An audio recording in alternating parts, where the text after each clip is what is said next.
I figured Holy we'll go ahead. smokes. We'll get started. That way we can get just some fun story points and have a good time. I'm really excited. Uh, I think I already told Tim and Eric this, but just 'cause for Jason, um, it's been a minute since I've used Roll20, so there might be a little technical issues on my side, but we'll have a good time. I'm really excited, and let me. I just want to say thank you so much for DMing for us and running this game. I'm very excited as well, and I can't wait. Yeah, I Yeah. I was telling Eric when we met this week, and well, first let me take your compliment. Thank you, Tim. I'm real bad at taking compliments, so thank you. I was telling Eric that I actually think this is going to be a fun challenge for me, because though I have a lot of D&D experience and DMing experience, my players are just so much more combat focused. And even though this is going to be a shorter campaign, I know that you're going to still challenge me as a DM for like story points and RP and whatnot. And so I think it's going to be a really fun challenge that I'm really excited for. Sweet. Because I know that at the end of the day, that this group isn't going to just like shame me because I struggle at one point. Now you'll joke. Not in any not in any seriousness. Yeah. I might forget a mechanic or forget yeah, or Just wait until Felix shows up though. maybe he'll take mercy on my soul. Why did I ask for this game? This is the worst experience of my life. Uh, yeah, exactly. Exactly. So, all right. So, just to recap, oh, hold on. Already getting a message. Wow. Yeah, Eric, come on, man. You need to be on your game. Yeah, wait, what the heck? What? My plate of food showing up.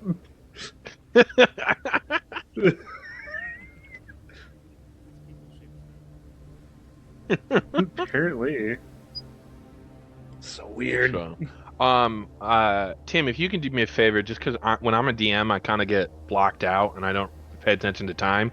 Just give me a 10-minute, like, hey, I need to go soon. Like, we need to take our break soon. Just, I know that I get, oh wow, it's already been 3 hours.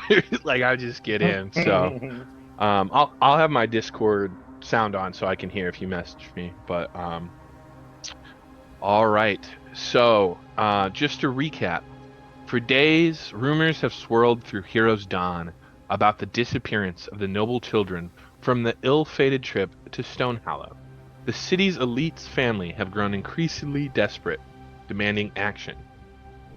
However, strange whispers and fears have begun circulating in the city and the surrounding lands. Some say the children were taken by wild beasts. Others speak of creatures from the deep woods. But the most troubling rumor suggests that it was something far more sinister. A plot involving the Riddell Empire, known for its dark and mysterious intentions. Many believe the Empire has its eyes and agents scattered across the realm, seeking to spread their influence. Could they be responsible for this kidnapping, or something darker at work in the Elderwood? The fear of such possibilities linger on the lips of those in Stonehallow, where suspicion has taken root. This adventure begins with the party heading here.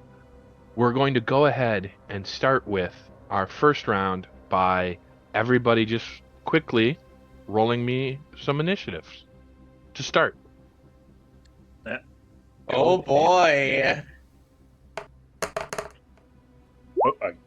Huge first roll. Let's go. Let's go.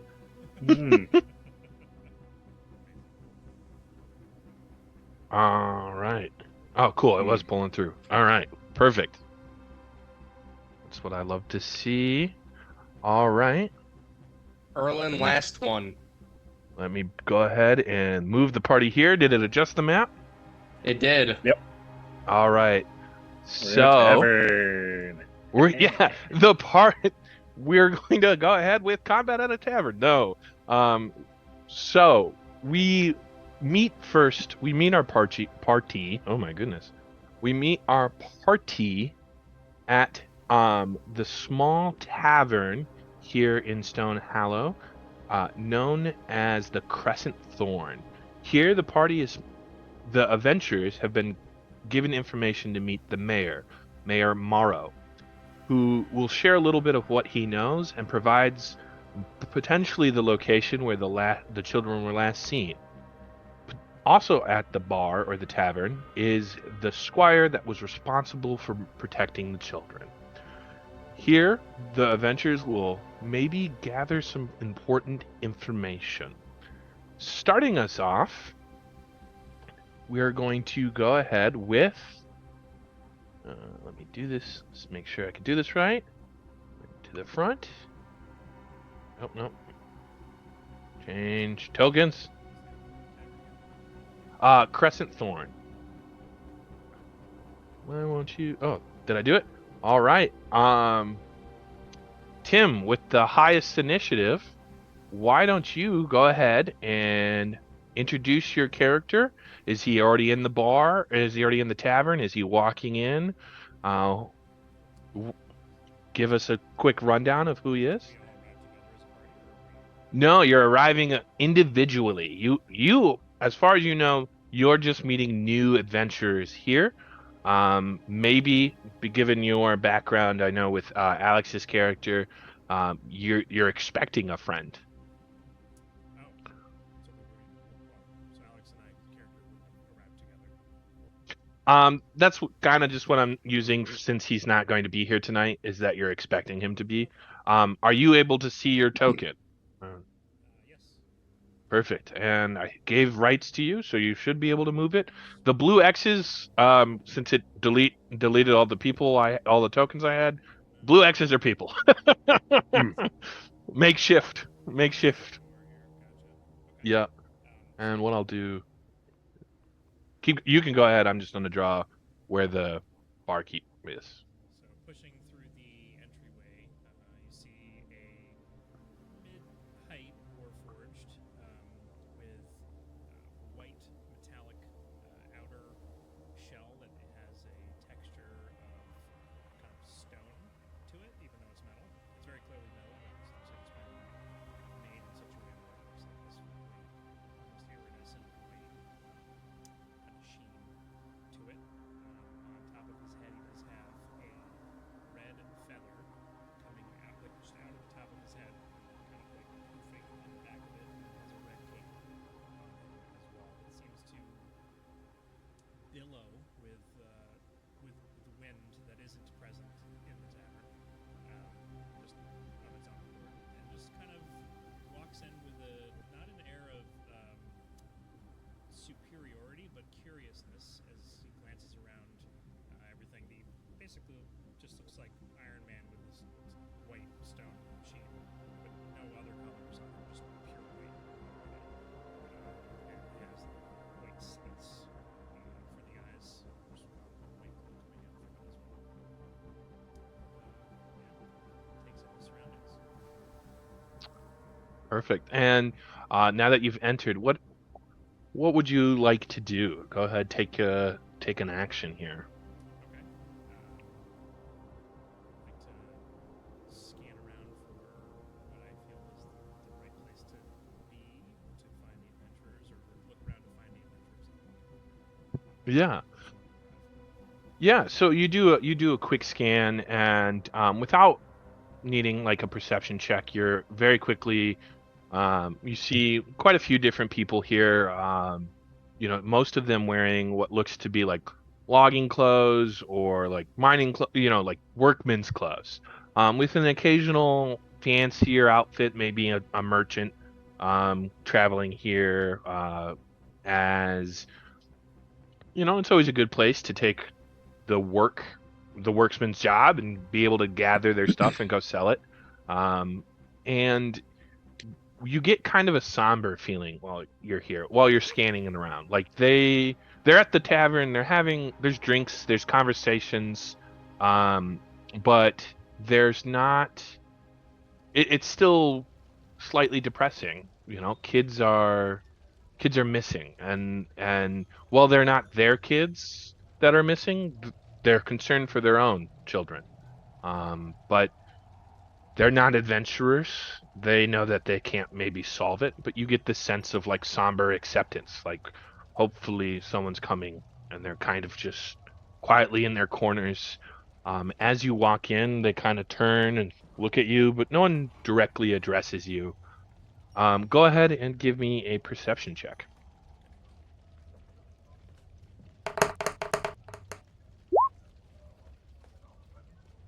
Perfect.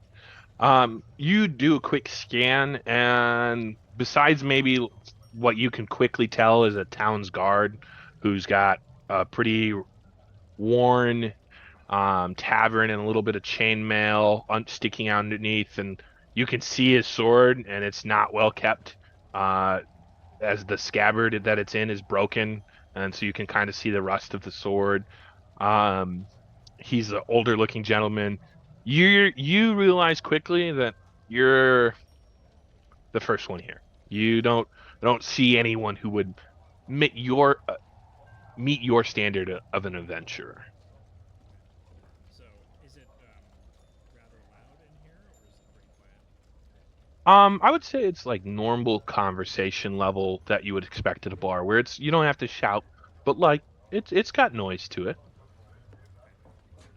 Looking around and seeing that there aren't any of the other adventurers that I would be here looking for, looks like I'm the first one to have arrived. I raise my voice slightly and out to whoever's here. I walk in a little into like the center here and attempt to address everyone in the tavern. Okay. Have no fear, fellow Stone Hollow members. The heroes of the ages have arrived, or at least the first of many, who will be joining me this good evening as we find ourselves in desperate times, and of course, as we all know, desperate times call for desperate measures. But that isn't what we are. We aren't desperate measures. Am I causing people to? Because I'll keep going. Go ahead and roll a. Are you trying to be more performative, or are you trying to persuade them? I guess. Are you trying to persuade their hopes, or are you trying to perform? You're this hero. That's a great question. And so, I guess I will pick one of those things, but I will just tell you that Illumio doesn't care about either of those things. He wants them to know that he is a hero, and Okay. those who will be with him are also heroes, and isn't looking for money. He's more interested in fame. So if he can catch their attention, so I guess maybe performance probably on that. That sounds performative. And just to make sure I have it correctly, Lumio. Illumio. E. I. I. Yep. Yep. All good. I don't know. Like illuminate. It's Illumio. Yep. Do you want me to roll a Okay. performance check? Yes. Yep.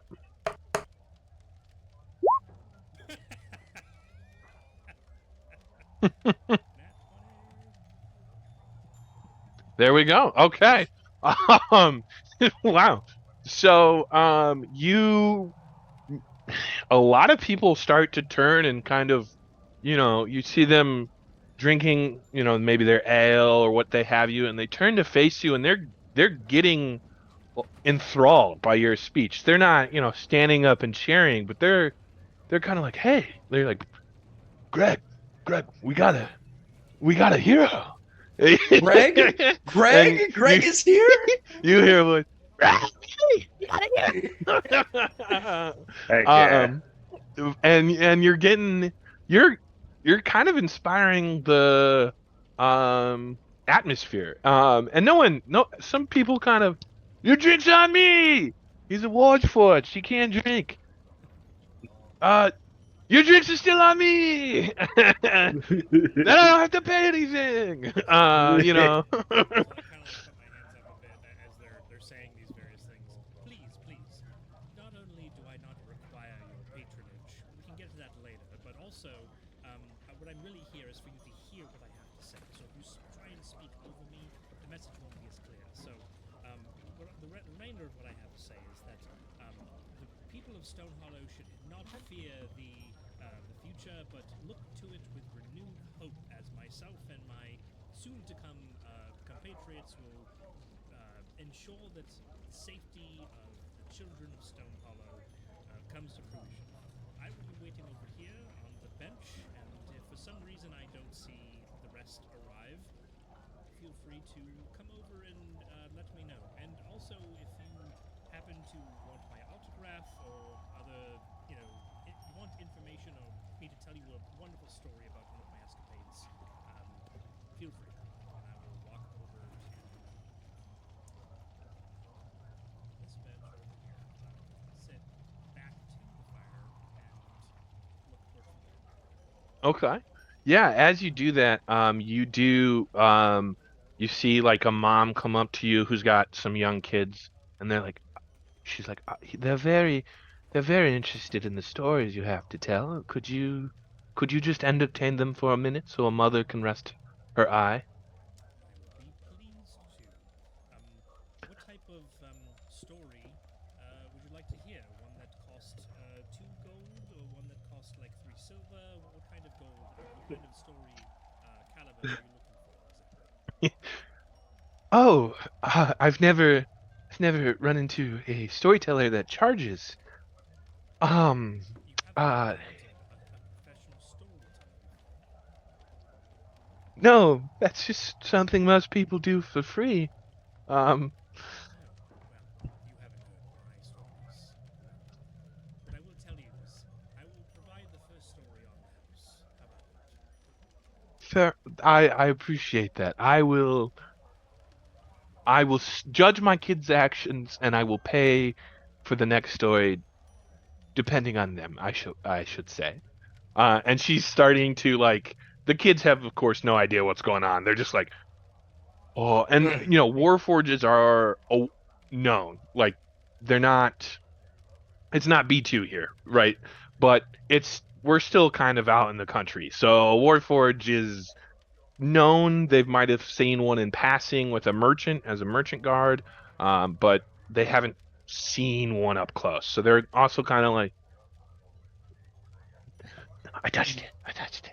And the mom is gonna go ahead. Um, so not to take up too much more time, but give a brief overview of what you're going to tell these kids. Oh, I was just gonna say I don't work exactly storytelling the next thing, but Perfect. No. it'll have something to do with a dragon, and I'll greatly embellish it. And the Yeah. child was eaten, but then saved from within the bowels of the beast on the property. All right. Go ahead and give me another performance check, and then we'll move on to our next friend. That's um. why it's a free story.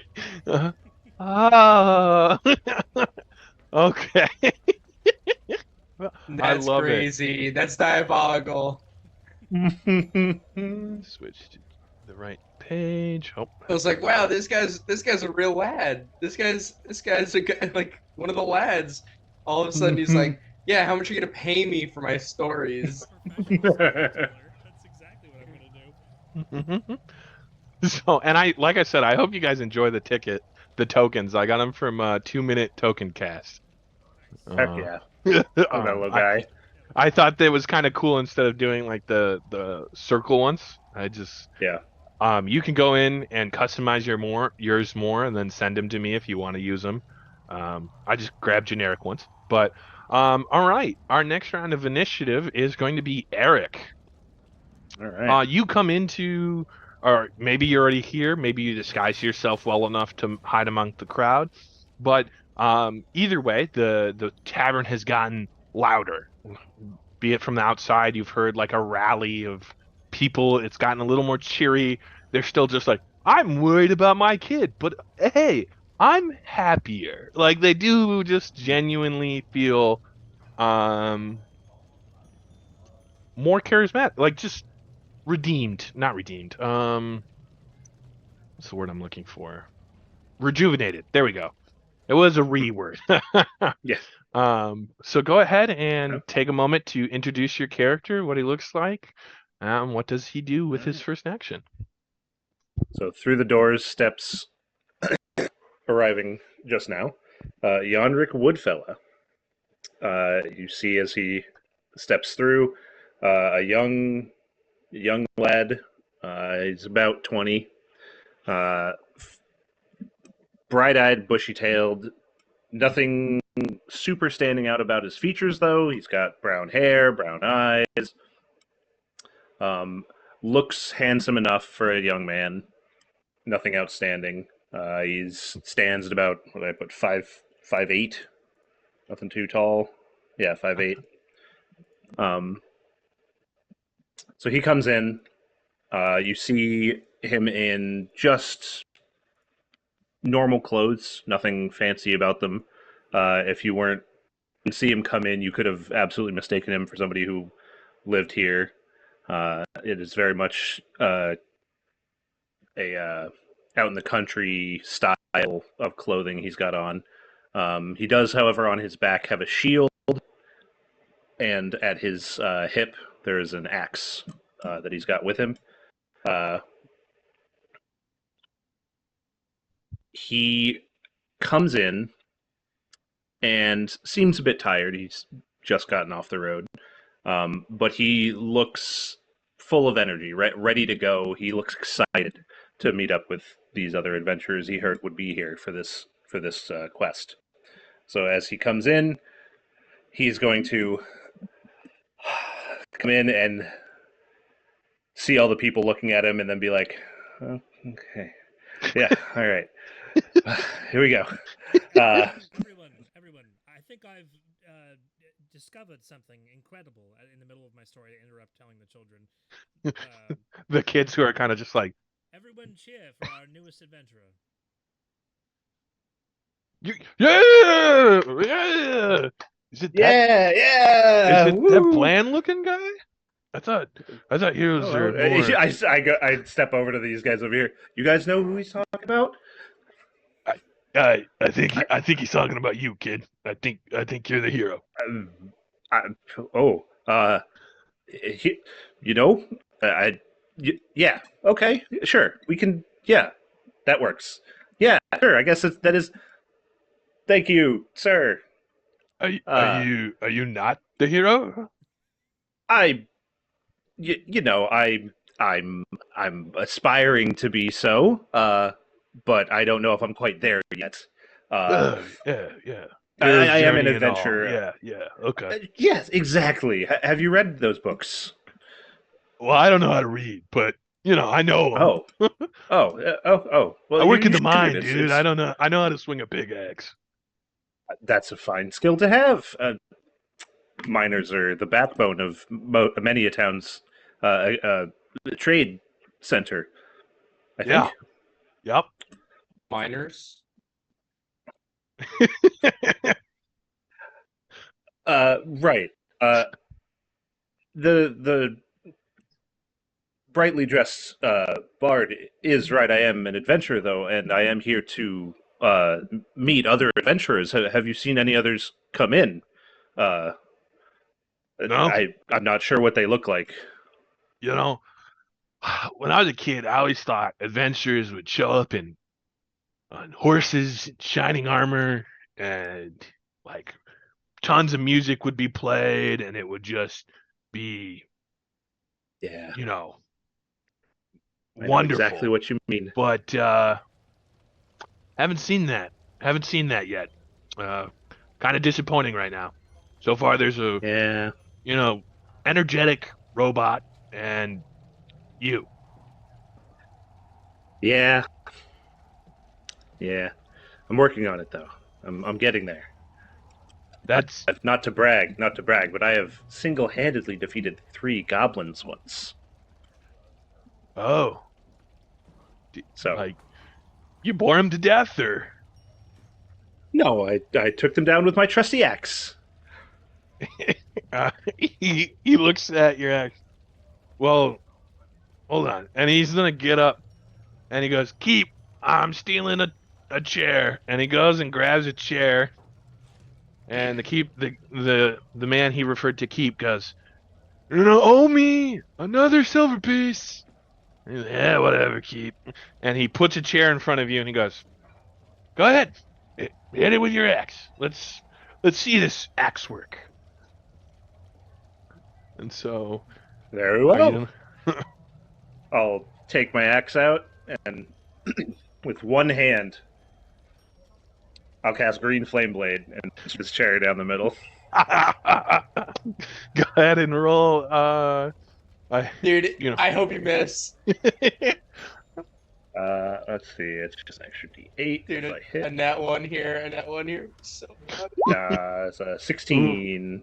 Oh yeah, you hit this axe. I mean, you hit this chair. How do you wish to do this? Just straight down the middle with a cool flaming axe, purplish fire. It's green flame. It's green. It's green flame blade. So it's a green fire trailing behind the axe as it slices down through the chair. I skillfully go just through the chair. I don't like cut into the floor or anything. Yeah. Just shing, cut it through. There's a brief silence, and then everyone starts cheering. yeah. We have heroes! And then you hear the same guy from before. Your drinks are on me, cause you can drink. Yeah, Dude, absolutely. I can drink. This is the guy. This is the guy from SpongeBob who's like, my leg. Yeah, and people they're like, all right, we're gonna get this. All right, they have a chance. They have a chance. And yeah, so the party, you get some pads on the back as people walk past you, and I look for that guy who said about the drink. Hey, about that drink, I'll take one right now. all right, I'll go get it. And you see him like walking back, and he just walks behind the keep and where all the beer is, and pours his own drink and pours one for you, and he's like, you owe me for that too. He's like, yeah. Like, just he brings you a drink. He hands you a pitcher of ale. Man hasn't paid his tab in 3 years, but keeps going. Yeah. I'm like long, hard swig of that, and thank you. This is fantastic. That's your first beer, isn't it? Oh, no, not quite. I fancy myself a bit of a drinker. Thank you for this. I'll keep an eye out for you for once I'm done with this in a couple minutes. Okay. All right. 2 silver. He And passes out. He leans over to the guy next to him. That man's gonna make 2 silver. So with my drink in hand, it's still kind of like, people will be like, oh, nice job. I'll be like, oh yeah, thank you. I'll kind of wander around the bar looking for, be like, you an adventurer, or you're local? Oh, you're the baker. Oh, okay. Just kind of walking around the room saying hi to people and be like, are you who I'm looking for? Until I get to the bard in the middle.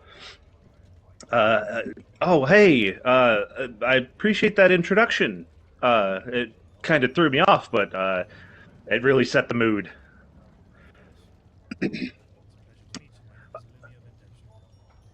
Lumio, nice to meet you. I'm Yanrick. Yanrick Woodfella. I do have to ask, how did you know I was an adventurer? How does a bard from Stone Hollow know that there's adventurers coming here? Well, I'm not from Stone, I'm from somewhere else. Oh, a traveling bard. Oh, Traveling and recording and ensuring that whoever I'm traveling with is recognized for their deeds. And I just have an eye for adventurers. I've accompanied at least one before, and it's kind of my purpose to ensure that we accomplish our mission and do so with eloquence and esteem and are recognized for it. okay. I think I've heard. Now that I think about it, all those stories I read about these adventurers, some of them had so much detail that it would make sense that the bard, the writer who penned those words, were with the adventurers. That they would have a first-hand account. So I assume then you're one of those kinds of bard storytellers that you heard rumor in Heroes Dawn that there was an adventure brewing, and you came here to try and tag along to get the story to tell. More or less.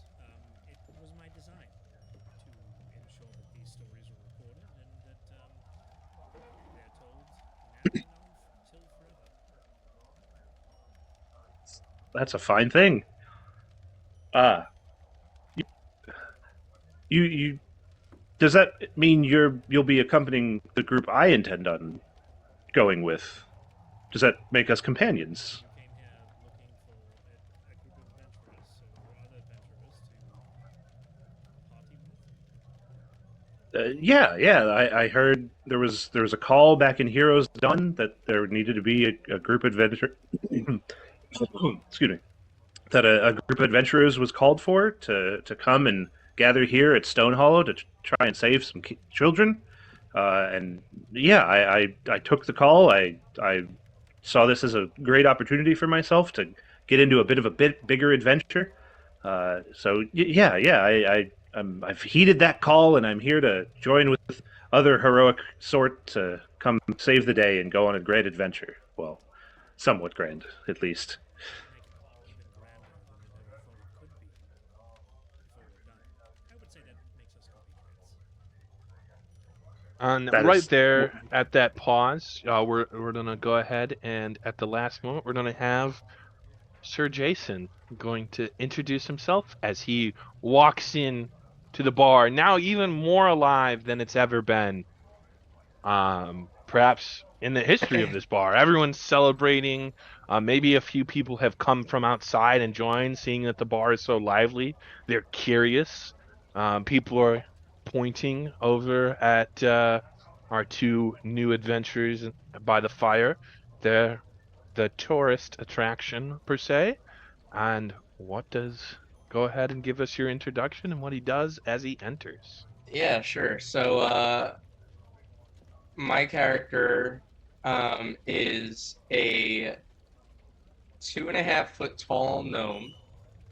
Um, he's got this like kind of uh hangs right around to like the start of his jaw, this like long curly hair that he kind of parts over to one side, and he has shaved side on the other. Um, he's obviously got like stereotypical gnome ears, like these sharper ears, with these bright blue eyes and like a little chin strap beard that does like connect at the bottom lip. Um, and the way that he's dressed, he's got like this purple button up on with like a darker purple vest, these dark black, uh, like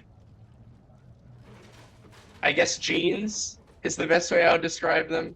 Um, but these like dark black pants and boots, and around his neck, he's got this like black set of goggles.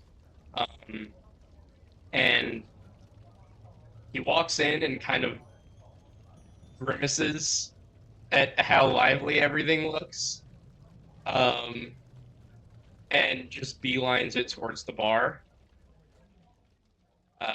and goes straight over to the barkeep, and just puts a gold piece on the table. Yeah, all right. I guess I'll take your finest rum, gin. I don't know. What do you carry here? Anything nice? I got ale. That's about it. All right. You've got nothing else.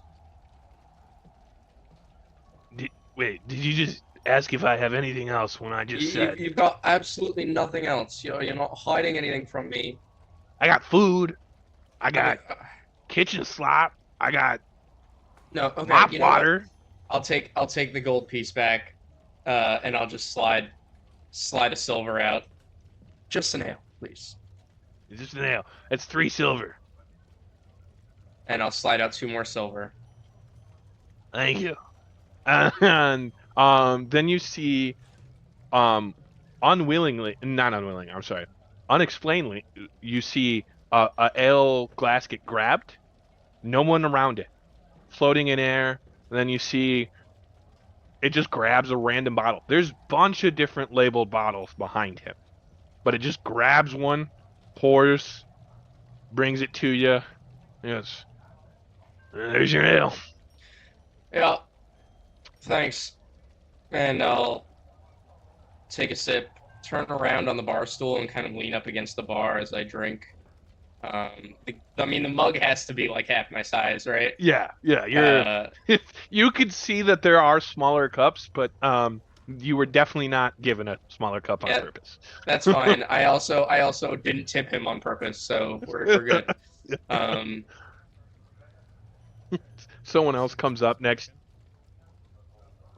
Yeah, Jason, are you trying to be no, I'm stealthy not. or I'm you're not really hiding myself. I'm just beelining it towards the bar first, and I'm not really looking for anybody in particular. But yeah, I'm kind of sitting there with the ale resting on one leg and one hand on it, and the other hand is flipping a coin. I would say yeah, you did see our known friend come in. Um and he just as maybe more so when he like beeline past you to the bar. Right? You saw the quick movement. So are there two bars in this town? One on the right and then the one all the way across from the door? No, I Yeah. absolutely passed you. I absolutely Yeah, passed it's you. I'm sorry. I should have been more clear. The one up here with the yellow X is the bar. Okay, sweet. So you're kind of like nudged. Is it Yanrick. Yunrik? Yanrick. Yan, yeah, I just Like, kind of like yawn. nudge. Ah. Hey, just watch this for a moment. And I go over like as quickly as I can to a couple of the patrons at like the other tables. Like, as soon as the gnome walks past me, I go over to a couple of the other ones and I like tap their shoulders. And I don't say anything to them. I just tap their shoulders to get their attention. And I quickly do it to a couple of them like in a row and like circle around like most of the tavern. Then I go right over to the gnome at the bar after he's had this interaction. And I don't sit on a stool, but I kind of lean with my back up against the bar. I take out my loot. And everyone's watching intently, kind of leaning in, just like, what's he about to do? I don't know how tall the gnome is sitting on the stool. If I'm standing up and I feel like 6 feet, just kind of like looking down. I'm trying to lean Ye- right next to this gnome. Yeah, Not, he's not uncomfortably so, but almost. Yeah, Yeah. I'm definitely just staring up at you Oh, if you're staring at wordlessly. him, he is staring down into your eyes with this just longing look. And if a Warforged could smile, you just feel this just happiness exuding as he begins to was sing. is that the guy who created that Warforge? Yeah. All right, let's hear your best song, Tim. Once was a man from Heroes Dawn, whose eyes were bright and his cape long. Cape was long. When everyone thought that the chair would win, his flaming blade showed them all their sins. There once was a man from Heroes Dawn, and everyone paid him to save their spawn. Ding. Salute on his back. Hey! Go ahead, give me a performance check with advantage. That's With me. I had the great Yanrick play. helping the. With advantage. That was the first roll. And we'll take the 21. All right. Yeah, more, good. That was good. It's kind of nice that people are coming here. Maybe more bad things should happen. Shut up, Tim. I'm sorry.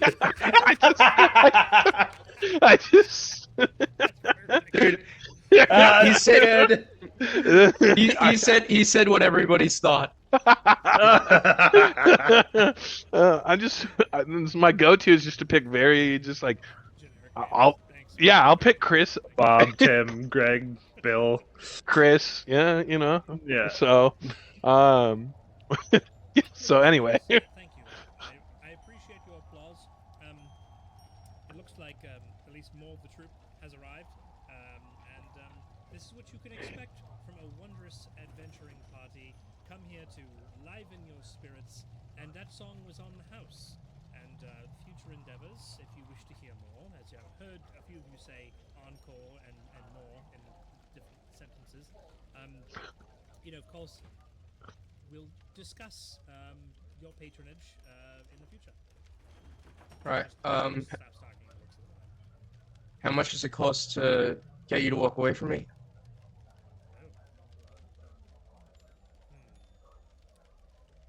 Not interested in music, are you? What about magic? I'm just not interested in attention. That's a problem. And we're going to Oh. turn that frown upside down, little sir. Step over and take the seat to him. Eric, my go ahead ale and on give the- me. Yanrick, go ahead and give me a Constitution check at this point. Mhm. Is this actually his Uh, first beer? No, absolutely not. Okay. But check long or day a save? travel. Probably hasn't eaten in a minute. Downed it pretty fast. A save. Sorry. Save. Okay. Con save. Gosh, no. Just roll the die. Ooh, it was almost really good. That's an 8. You're It is not your first time drinking, but you are still a lightweight, and Yeah. at this point, you're starting to you're feeling pretty good. Like, I had been sitting, so I get up to walk over to put my mug on the counter. I was gonna get another one, but as I do, I do have to work. Maybe I shouldn't. I'll put it back in that stool. Maybe I'll hold off. Yeah, I can do that. I can hold off. Whew. Careful, little guy. These ales are full of alcohol. Right, yeah, I mean, that's on the tin. It's advertised. Right. I think you don't look like you're from here. I've known a couple gnomes back from home, but you don't look like you match the rest of the folk here. No, I'm not from here. Where are you from? Oh, I'm from Mage Hollow, but I've been working at Heroes Dawn for the past couple years since I left home. Are you also from? I managed to meet Lumio here. Happenstance, it worked out that I heeded the call back in Heroes Dawn to come do an adventure to save some kids. Is that also what has brought you here? Yeah, more or less, I suppose. Lumio, we found another companion. Hurrah! Oh no. Yeah, hurrah! Ladies and gentlemen, there are now 3 adventurers in the adventuring party. Please welcome There's 3 of us. as the heralds of the light in the future. Of the future. Yeah! All right! Yeah! I know we only minorly discussed this on the session 0, so you can shut me down anytime you want, but I would like to play a recording back from my body of the gentleman who said, drinks are on the house, or drinks are on me. Okay, yeah, go The ahead. sound of the audience in the background of that. Yeah, I think that's totally okay. Go ahead. I guess because go ahead and give me a deception check with this with advantage. I apologize. With advantage. What do I advantage on D&D Beyond? Right click, and then you can click advantage. You can do that, or you can hold left shift No, that's it. as long as it's your active window. That's right. 28. Yeah. They're like, ah! And he's like, whoa, hold on. I don't recall saying that. And he looks down at his glass. Oh no, she's gonna be mad again. This is the 3rd time this week. And everyone starts like refill, and some people are getting them their own drinks. Other people you're seeing like the bottle being levitated to them, and no one is looking at the bottles. They're just grabbing bottles indiscriminately, um, pouring, and with a quick passive perception, what you can tell is everything looks the same when it gets pulled out. That it's probably you gather that this guy just puts the same booze in all the bottles to make it look. Reuses old bottles and such. Yeah, it just makes it kind of look like, oh, look at me, I got more, but it's the same ale. Yeah. Mm-mm. It's about supply and demand, and Can I see how this telekinesis is happening? yeah. Coming from? Is it from the barkeep?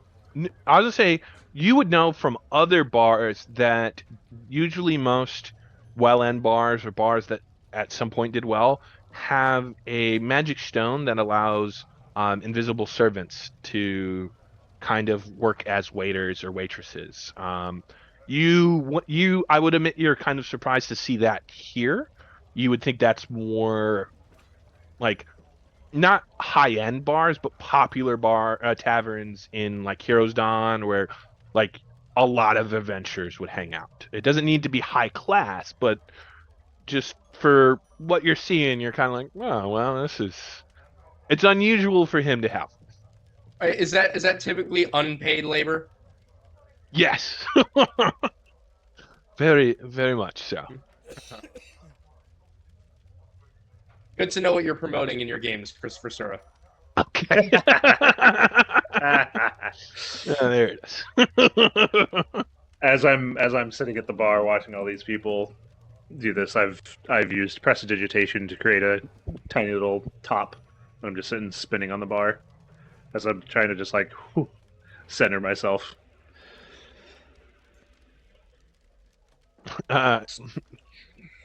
The keep is going to lean over to the gnome and go, "Hey, watch this." And he goes, "Hey, young guy, eat one of these." And he hands you a good sized prune. And he goes, cures you from being drunk instantly. Do I know what that is? Yeah, you know that as a dwarven drunk seed, and it's the highest consistency of alcohol, and it's like downing 5 or 6 beers. I'll glance at the barkeep. Don't be a dick. Put that away.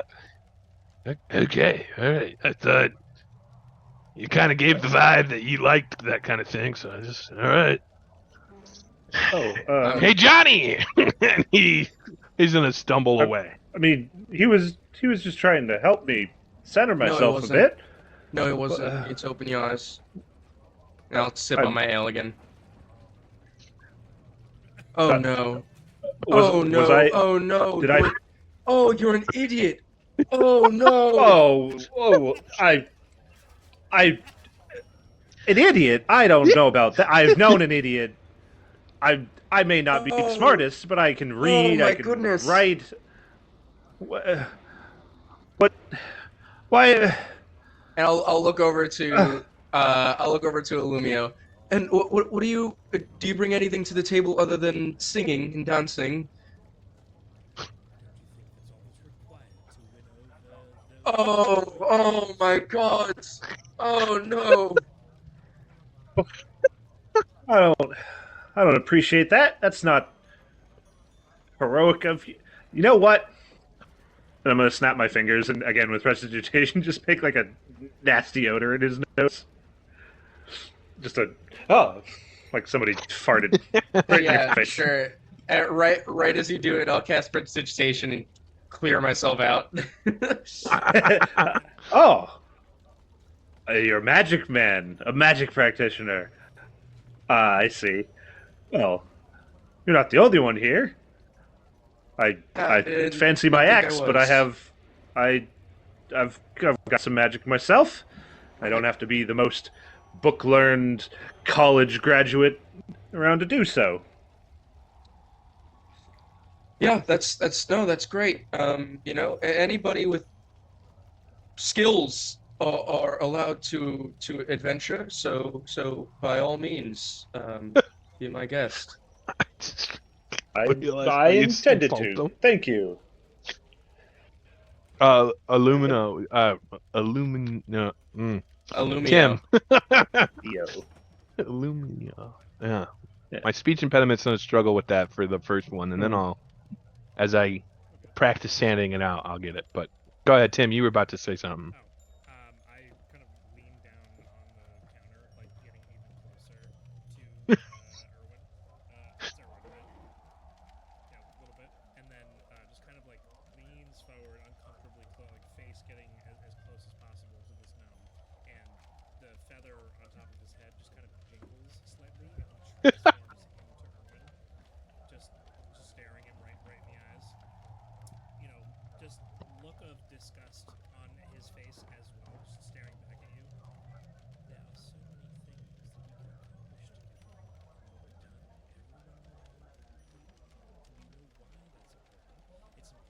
And when we're done, everyone will know who we are. And you know why that's important? It's important because it means money. It means we get better jobs in the future, we make more money, and we get more fame. And if you don't want that fame for yourself, that's fine. I can coach you into the background. But for now, we can work together and we can do fantastic things moving forward in the world. How does that sound? I think that you're talking to the wrong person about money and fame. I don't care. I'm not in heroing for being a hero. That's irrelevant. It doesn't mean anything. I'm just here to do a job. And he changes back. I'm very curious to hear what your actual draw is then. We here against your will? Um, I guess not. It's annoying. I don't really want to talk about it. It's not really something that I'm interested in speaking on. I'm just here. We're gonna do our job, and then we're gonna part ways. And if we're friends, we're friends. If we're not, then I will be perfectly fine continuing my days. I think that it is without a will find that things are just better together. We'll see. Well, I think a good start for things being better would be less singing and less care about attention. But those are my 2 cents. I walk away from him out into the center and I take out my lute and I transform back into him and I look incredibly aloof with my head held high as I strum discordant chords on the lute. I am just care to find out about your children. All I care about is finding them and doing my job, and then I'll go home and I'll try and be as ridiculous and ostentatious as possible. Okay. Yeah. Go ahead and give me a performance check. They're gonna come in and be like, "What happened? What's with all the performance checks?" You're a traveling circus. Um, you kind of see that like the bar at this point has, while they're enjoying their drinks and their livelihood, they've kind of gotten past the stick of this all, and they're kind of just like, all right, yeah, like it actually is kind of grim. Kids are going missing. Our lives are hard.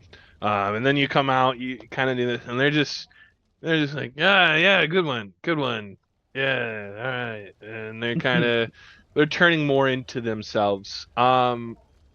Everyone, go ahead and give me a perception check, please.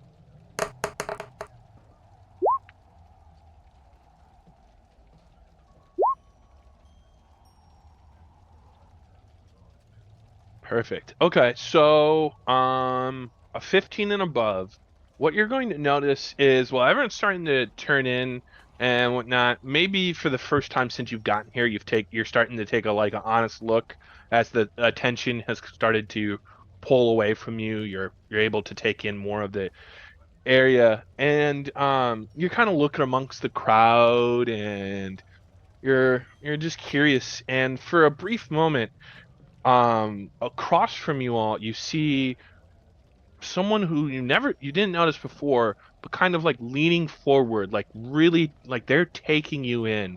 A hooded figure that you can't really make note like you can't see their face, and they're well covered in the sense that you can't get, are they look human, but you can't identify, are they human, are they elf, you know, and they're just kind of leaning in, and then right as someone walks past them, they're gone.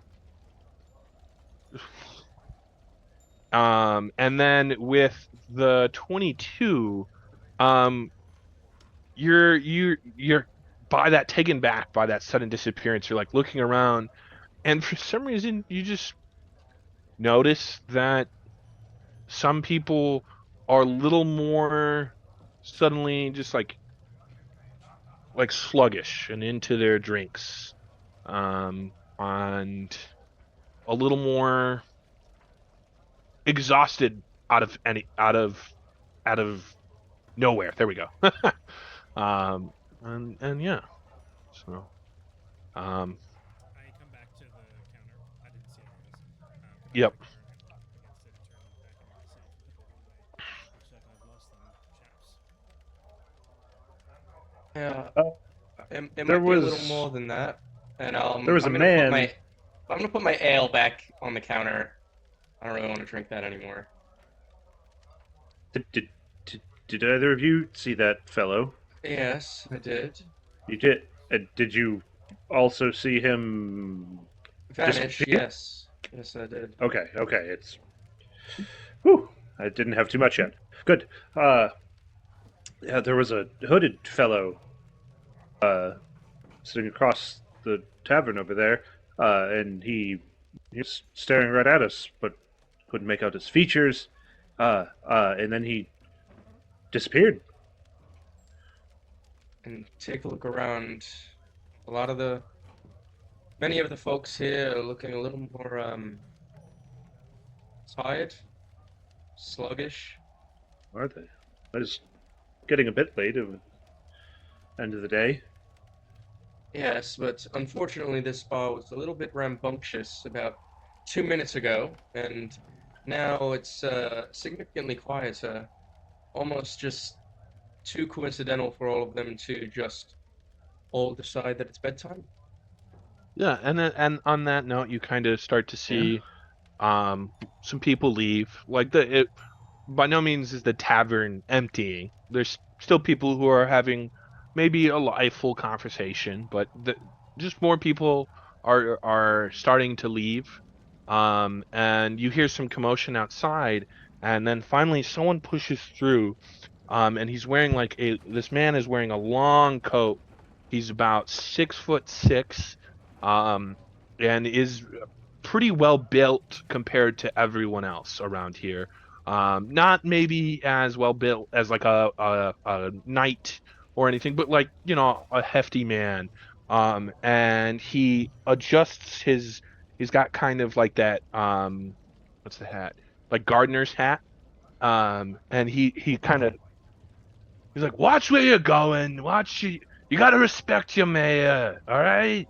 And as you take a good look, he's got a decent size, like blonde beard kind of growing off his face. And he doesn't have really any hair sticking out. He goes, I heard the adventurers are here. Where's the adventurers? The Avengers. The Yes, adventurers. Oh, Oh, okay. All Hi. right, all right, all right. And he kind of walks through you, and some people are like, hey man, he's like, hey, whatever, yeah, whatever. Hey, aren't you supposed to be in the jailhouse? And he kind of comes up to you guys. And this is, let me go to my notes here. This is Mayor Morrow. And he is just, I'm Morrow. Nice to meet you. I expecting more of you, honestly. But yeah, then again, there's that one that came in this morning, and he already went out by himself. So Oh, it was glowing fella, had glowing eyes. oh, It's- oh. Yes, I think I know who you're referring to. Is that TJ? yeah, something like that. Tijit? I, he said his name, and I was like in the paperworks, and so I didn't hold on to it, you know. Natural born leader, beautiful features, and looked like he could lead an entire army. Yeah, he looked like it, but he didn't like act like it, you know. We're working on that. I understand. Are you his friend? I was designed to travel with you, actually. I'll be out looking for him shortly. He's already gone off by himself. That seems unfortunate. Yeah, he said, you know, he's got to be a hero. It's what heroes would do, and so he just kind of acted by himself, you know. That's I'm so proud. sounds heroic. Yeah. It was weird, and then he went out. And he met a lady, and they went off into the forest.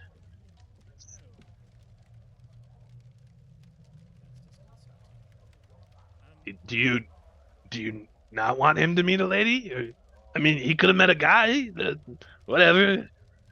No, well, I'm just referring to it being This liberal town. well, it's more so that he's not with us. But anyways, I'm assuming the mayor, you know more about what's going on here. You're here to give us information so that we can also go out into the forest. Yeah. We so forest, you know, about a 2-hour trek north. Kids were there camping with their squire, and suddenly the squire comes back, says the kids were kidnapped. Squire doesn't have a scratch on him. Okay, let me say that Squire does not even have a scratch on him. Maybe Now, some dirty. okay, that's good. Yeah, that's the takeaway. Um, but yeah, there were 2 kids with him. Apparently, it was like, you know, like a scouts program, and they were learning how to be knights, and the squire was teaching them. You know, it's the Greenleaf program that Heroes Dawn has. It's, you know, participation trophies and all. And so, but he comes back. He says a rat took him, which, like, what rats are you running into that can take a kid? Maybe I they were could take a rat. some unusual size or something. Perhaps they were large.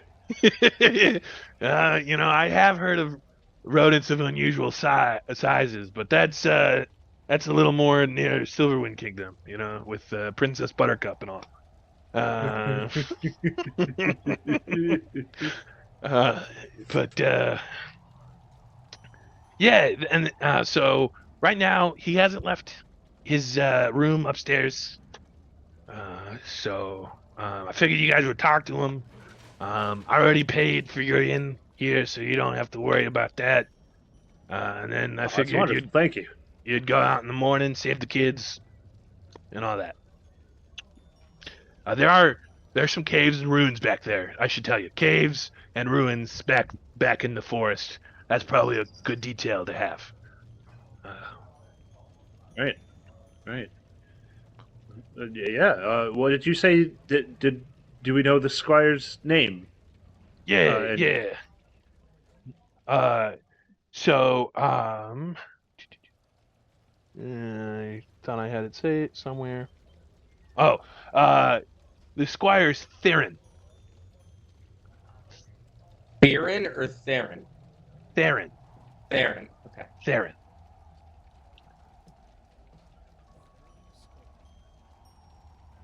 Yeah.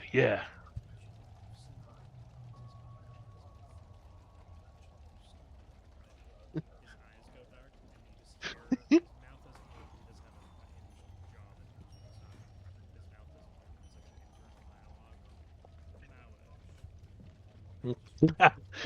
an internal dialogue. Sorry, I had to. Yeah. Theron, all right. his room upstairs. He hasn't left.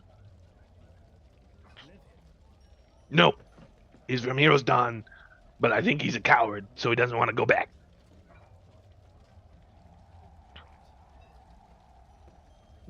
Okay. Anyways, A coward, I think.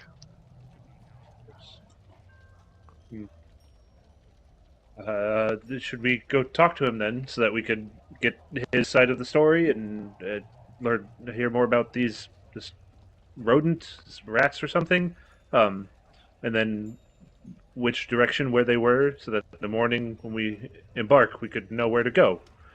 Yonrik, I think. appreciate your enthusiasm. There is one particular piece of information we're waiting before we Okay. continue to pursue this. And we were told that we were going to be offered money to go do so. Yeah, so how it works is the gold sponsors the guild that you work for at Heroes Dawn usually sponsors the gold that you get for it, because then they get a lot of favors or royalties from who puts out the quest. Of course, sometimes it's just like they're the middleman, so the quest is 50 gold from the family. They take 5 gold, you get the 45 gold. It really depends. Being that this is from a noble family, you're getting paid. You will be being paid 50 gold for each person on the party. 0 if any of the children do not return safely. So it is full succeed or no succeed. And yeah, and being that you're depending maybe what guild you're from, you might have an occasional Boo. an occasional maybe extra promise. So if you're from the Merchants Guild, you probably actually are going to get paid a little higher than that. If you're from any of the like the Alchemist Guild, a potion or two, because it's really stressed that the guilds invest, right? So the thinking is, if you go to these runes and find these kids, maybe you discover something, you take it back to your guild, they can make profit off of it. And they make profit off of your name and being adventurers. Then I wouldn't have said and interrupted No, Yonrik in that way. no worries. No worries. But on that note, right before he takes you upstairs, well, obviously don't give Felix a minute to get in here, but the doors swing open as one more steps through the tavern gates. Da, da, da. Let me very quickly change layer token. And boom. Yeah, for some reason it made his head so big, and I was like, all right. Let me do this here. Use selected token. Could be controlled by Felix. Perfect. All right, Felix, you should have control of your character. Yeah. We're just using the maps more for combat spacing and that. So you don't have to like upload your character sheet to Roll20 if you don't want to. All right. But yeah, so go ahead, Felix. Perfect timing. You come through the doors. Give us. Unfortunately, you've missed some of the grandeur, and most of the people have left the tavern at this point. There's a couple people still around. They're kind of more like somberly kind of enjoying their drinks, and they kind of stare at you like, "Oh, hey, a fourth hero. We were only expecting the 3 loud ones over there." And so go ahead and give yourself a brief introduction and what you look Yeah. like, and I'm looking for the picture I was using. yeah, I yeah, have no it. worries. All right. Yeah. So you see this guy with doesn't look that old. Like maybe like about Tim's age, so not too old. But for some reason, he has completely like gray hair and a short gray beard. and he wears not necessarily robes, but like kind of jacket that goes down like past the knees, and you can see beneath that he has a breastplate, and he has a few different like he has a broken sword hilt. He has a quiver with a few arrows in it, but no bows, no crossbows, and also has like a bunch of like a small insignia of one of the gods. Which, He no. looks like if the Matrix were fantasy themed. I guess, yeah, yeah, The long coat and this like yeah. breast. I But imagine it with sunglasses. no, no, it's not like the Matrix are all like clean stuff like that. But to him, it's like a brown coat, like dirty. He has a scarf, like it's not like he doesn't look Neat. put Duster. together. He's Caleb Yeah, Podcast and Warrior. yeah, except he's not a warrior. Yeah, Yeah, dude. Come on. yeah, Come on, yeah. Tim. Yeah. I enter it. Like, wait, why is it empty? Why is there's only you guys? Can I just immediately just stand up and go, yeah, like raise my fist in the air? Yay! Illumio here scared them away. I didn't scare them away. They were enthralled for a bit, and then I imitated you, and they all scattered. Wait, so you're trying to tell me they were scared of the little one, right? They must have like SARS issues as far as like being afraid of things this small. It's a weird feeling sometimes. It's a pleasure for you to join us. This is Yannick. Hi, hello. You're joining us though. You're another adventurer who's come from Heroes On. Yeah. Wonderful, wonderful. But that makes four of us. That sounds like a party to me. We were just about to go and speak with the man who was with the missing children when they were taken, to try and get a better idea of where we'll be going in the morning when we set out. Right. Oh, I just realized you've heard our names. I'm Yanrick, Lumio, and Erwin. Yes. What's your name? What should we call you? Kane. Kane. Yeah, just like the Kane. raisins. Cane's raisins. Are you serious? Felix Boo Boo. No, it just popped into my head just before I said that. Wait, I was like, wait, there's Just- raisins. Kane's Just raisins. like the raisins. Mm. There's Dude, tell me you don't actually think that Raisin Cane's is a raisin brand. No, I hear raisin Kane from time to time, but we don't have any of that. Okay, They don't have raisins in Canada. Yeah, we they don't. have It's too raisins. cold. Too cold. Oh yeah, it's a restaurant. Yeah. Okay. Kane. Well, it's fine. It's a fine thing to meet you. Welcome, I guess. Yeah. So where were we going? Upstairs. Yeah, upstairs. Like I said, the squire who was with these kids, his name is Theron. He the mayor was just telling us that he apparently came back from when the kids were kidnapped, and he managed to get it out with zero injuries whatsoever. Interesting accomplishment. And the mayor also warned us that there's some ruins and such and in the woods. So there's probably going to be a few places we'll have to check. But yeah, we were going to go speak with this squire and get his side of the story and a starting direction. Yeah, you just gotta go upstairs. You gotta turn left, and then you go all the way down the hallway, and it's the last one on the left. All right. So, Left and left. then for your rooms, take whichever ones. We have no travelers here today. The merchants you see, they're gonna spend time time with their estranged wives or whatever. So you're fine. Just So yeah, are you saying that the only person on the second floor is them? correct. Yeah. Interesting. Is this not Slow night. Is this not what normal is? Well, when you have a story that kids are going missing, people tend to not go to your town as easily.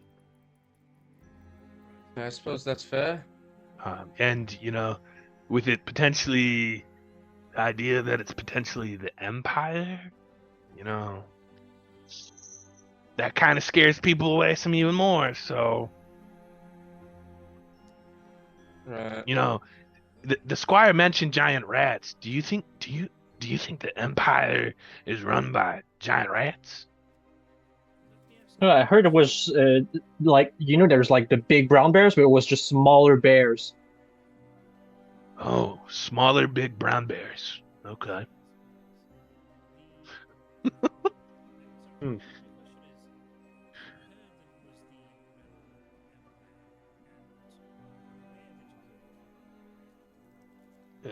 Well, this is just what the town folk are saying, and as the proper mayor that I am, I listen to my town folk. Always a good thing to do.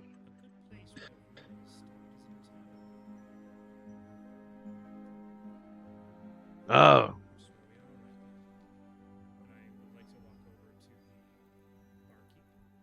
okay. If you don't mind me asking, and I apologize, I'll pay for a drink if you'd like me to, although I can't drink it. A bit of information. Being the barkeeper in a town like this, or in a tavern in a town like this, I would feel that most information would flow through here. How adequate would you say your information gathering and dispersing skills are? Well, that's pretty accurate, I think. I'm pretty good at it. I know who's cheating in cards. I know who's got a fine at a different town. I know some things. Word is on the street that the Empire is responsible for this Yeah. It's a funny thing. Like I'm just drawing a blank. I don't. You know what they say? A good cure for memory loss is silver. You know.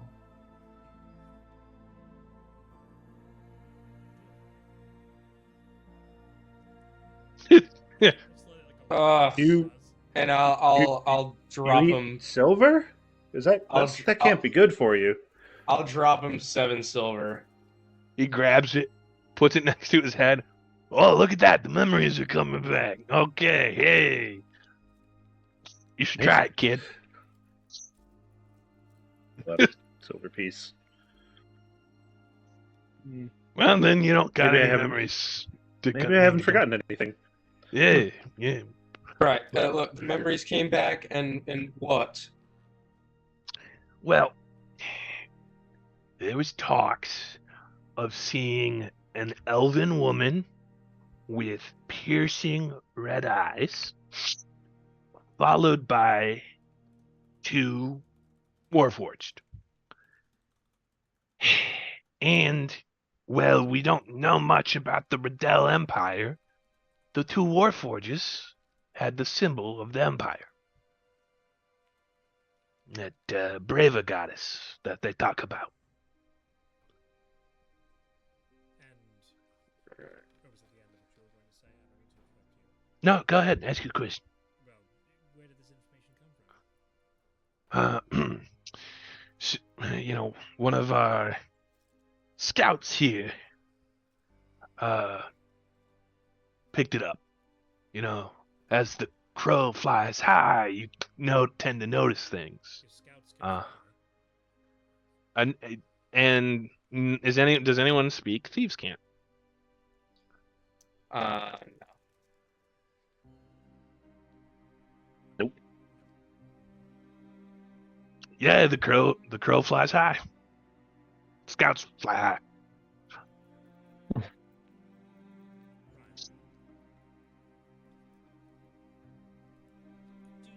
All right.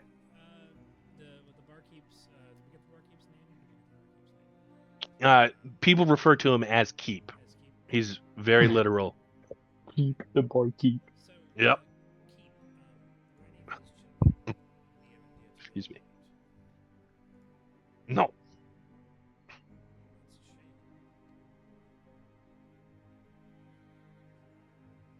Okay. Future patrons. Anyways, we have some other digging to do. I appreciate your bravery, recollection, and I'm sure we'll meet again shortly. Thank you for the rooms. Yeah, no problem. Everyone, go ahead and give me a bless you perception check. Ew. Yes, it does. If you want, we can. If you want to insight check something, or you're getting back into the flow of playing a character, you gotta. I mean, he plays more character than the rest of us combined. True, true. I guess you got me there. Yeah, but I don't get to ask for insight checks for my NPCs. No, but you do for when Jason was trying to figure out the Black Source lab. That's true.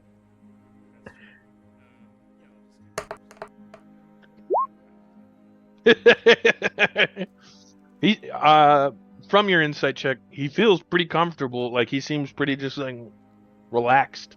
So that doesn't you know, take away with that what you will. With the perception checks, 15 or above, I'm sorry, 10 or above, you notice the bar is almost empty. There's maybe 5 people tops, not including you, the mayor, like you all, the mayor and the keep. 5 patrons. And they're maybe 2 of them are sitting next to each other. The other ones are by themselves, kind of solo drinking. And they're just it's just gotten quiet. Can I get a feel for why these have chosen to stay behind or not to have left yet? You can just tell they're older. I would say they're the older guys, and they look kind of like just what you would expect older alcoholics to look like. You know, they haven't been thrown out. There hasn't been, from what you can tell, nothing's caused them to like feel the need to leave. So just maybe one of them is starting to Keep doesn't seem to care. So but and the mayor goes, so you're gonna go up north, upstairs and Yeah. interview your guy? Yes, Yeah, let's go. Exactly. Up the stairs, gents. Yeah. Before it gets too late, we're gonna wake him if he's trying to sleep. Yeah. Do we know what time it is? It's about 10:30, 11 o'clock at night. You're going on a 24-hour scale there. Perfect. And then bring you Seamless to... transition. Oh, thank you. I don't know if there's a proper... I can't remember if there's a proper way to bring your characters, so I've just been copying and pasting them. Mm-hmm. Yeah.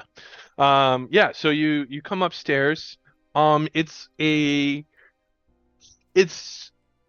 dimmer, this is maybe candle lighting. Well, downstairs you had more of like the artificial lighting that you see from like the advancement of technology. Here you get a little more candlelight. There's still like hall lights that are maybe less candlelight. For example, the corner that they have like an automatic glow to them. It's got a slight purple hue to it. Perhaps being that this is where people sleep, less aggressive light being played here. Yeah. And then you were told it's down the hall to the left and the last door on the left. And yeah. Quick question. You said that the Yeah. Warforged that were flanking this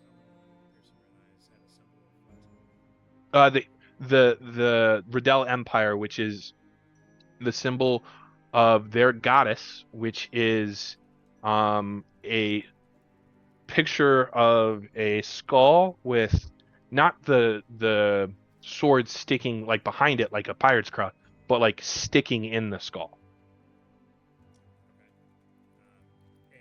And Well, I was gonna say, well, that Reldel Empire is not known about, like that's because of how quickly information travels and how quickly and how scared people are of the Reldel Empire. That symbol has become very like well known, just because they know it's part of it. okay. And I was paying attention, but I'm also paying attention to something else.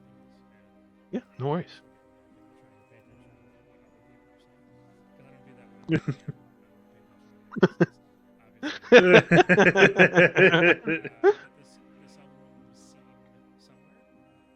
Yeah, he never gave you a location, but around town, like not in town, but like within distance of the town.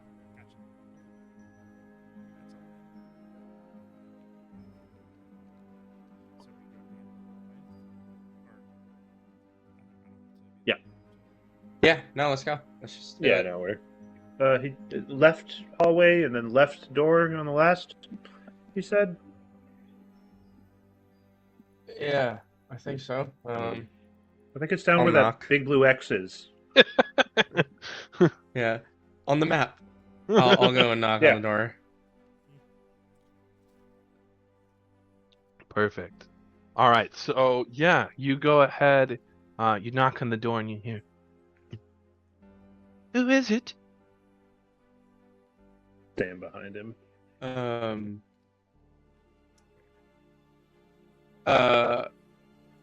Owen, Last Stone, and a group of adventurers were here to ask you some questions.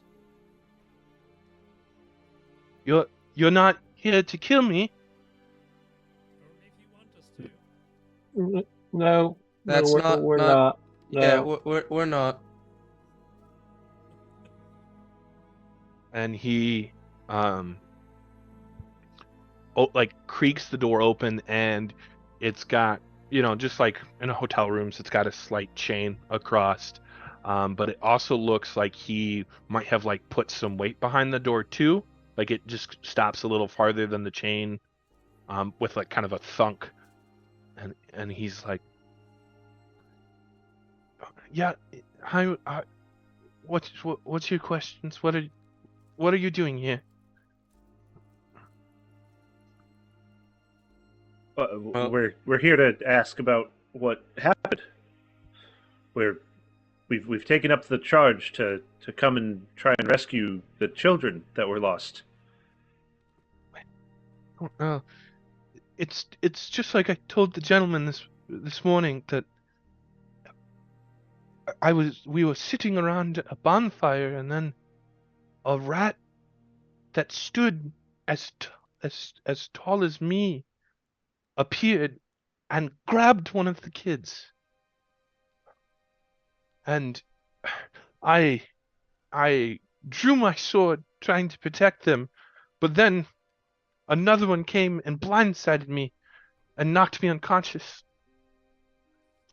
And when I woke, the kids were gone, and I went looking for them, and I found some of them in the cave, a cave just short of these weird ruins, deeper into the forest, and then I ran away. There were too many. You found the children.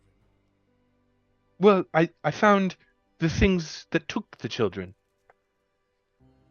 More of those rats that stood up. Yes.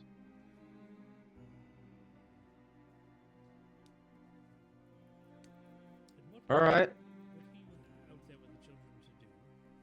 Well, it's the Scouts program, and I was there to help them get some wilderness badges. there's never been a problem at the forest before. We've been, I've gone there before, and this has never been an issue. But it's kind of a creepy forest, and so it's a good way to test courage.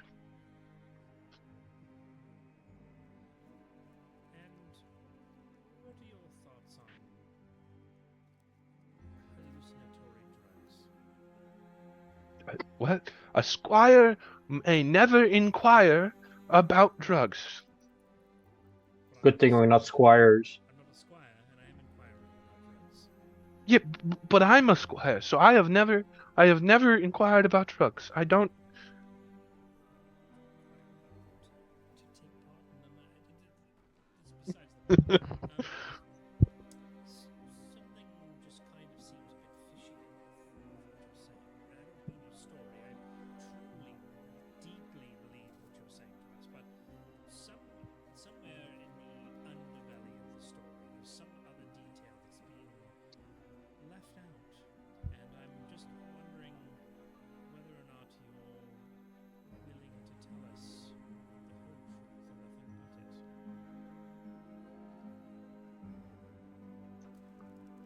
it. Ooh. Very quick. What is everyone's passive perception? Just 12. 18. 14. Okay. All right.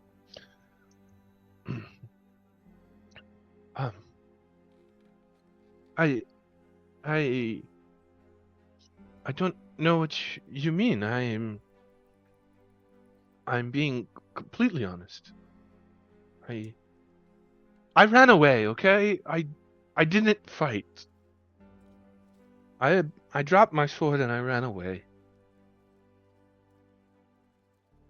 Well, Yeah, go ahead.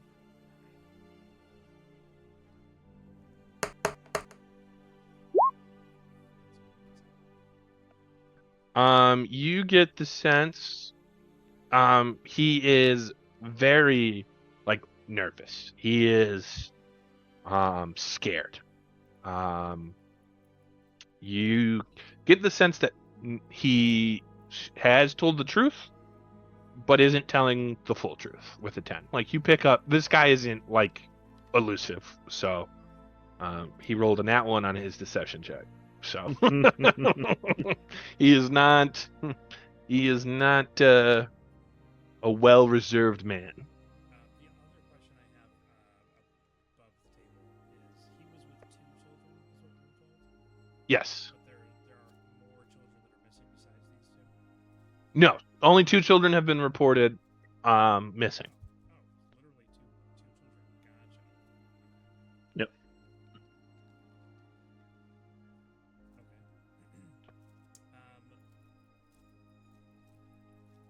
I would. Well, gents, I think he's given us all the information that we could possibly gather from him. I think we should move on, and I'll turn my back to the door, and I'll look to the rest of the group and kind of wink at the group, and then turn back to the door. I think that's all we're going to get, and I hope you have a pleasant rest. Thank. And then he stops. He goes, Did you hear that? And then with a nat 20 stealth check, you hear a very briefly from the window, you hear a shatter of the window behind him, and you see piercing through him is a long, crude spear that's dripping with now his blood, but also a green ooze. And you hear a snarl come from the window, and then very briefly of something crawling away. Immediately, what I was going to do was wait for him to close the door, but he didn't do that. I wanted to surprise him by very forcefully pushing the door open. So I was already on the verge of, I'm going to throw this door open whether he likes it or not. Now that I realize that this has happened, I'm immediately going to just full Yeah. dive through the door.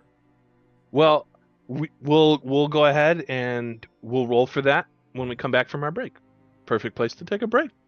Okay. All right. Well, we'll go ahead and start with a strength check or from kicking down the door.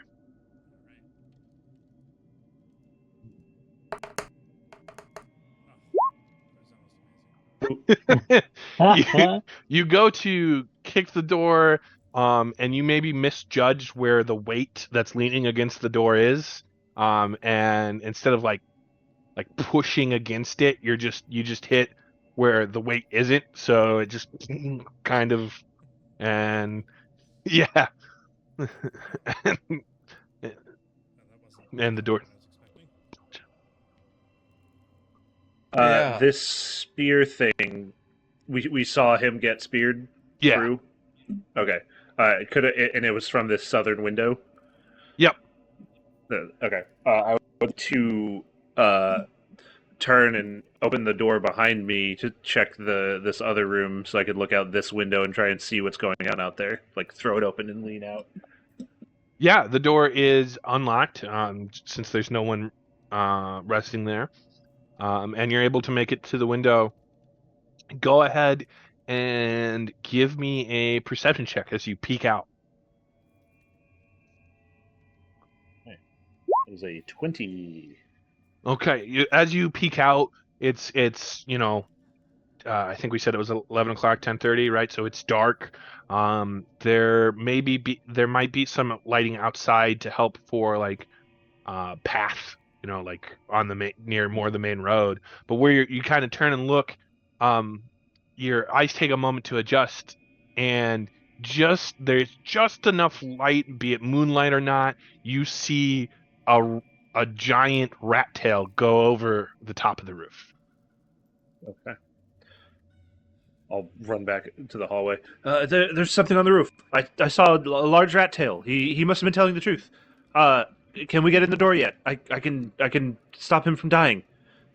I try to not force just not like throw my shoulder into it, but just like put my hands on the door and try and push it open. Yeah, go ahead and give me another strength check. I try and help him. Oh, perfect. 21, you've, after embarrassing yourself, you're able to find a little bit more of where it's supposed to, like the weight is, and you're able to push against it. And the chain that's holding the door, it's not like it's actually like really that durable. It's not meant to, it's maybe to stop someone from opening the door, but it's not meant to stop someone from like forcing themselves.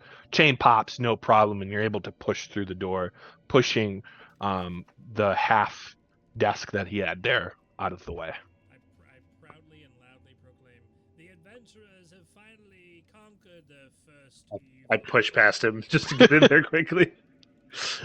And I'm gonna go over and cast Spare the Dying on this man just to make sure he isn't dying. Yeah, Try and stabilize him, even with a spear through his chest. Absolutely. And touch and perfect. Yeah.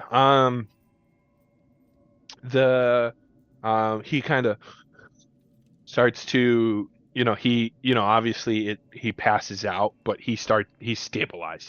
His breathing has calmed down, and he's currently stable. But from your judgment, like the spear clearly looks poisoned. So, that raises a concern, I should say. I don't know.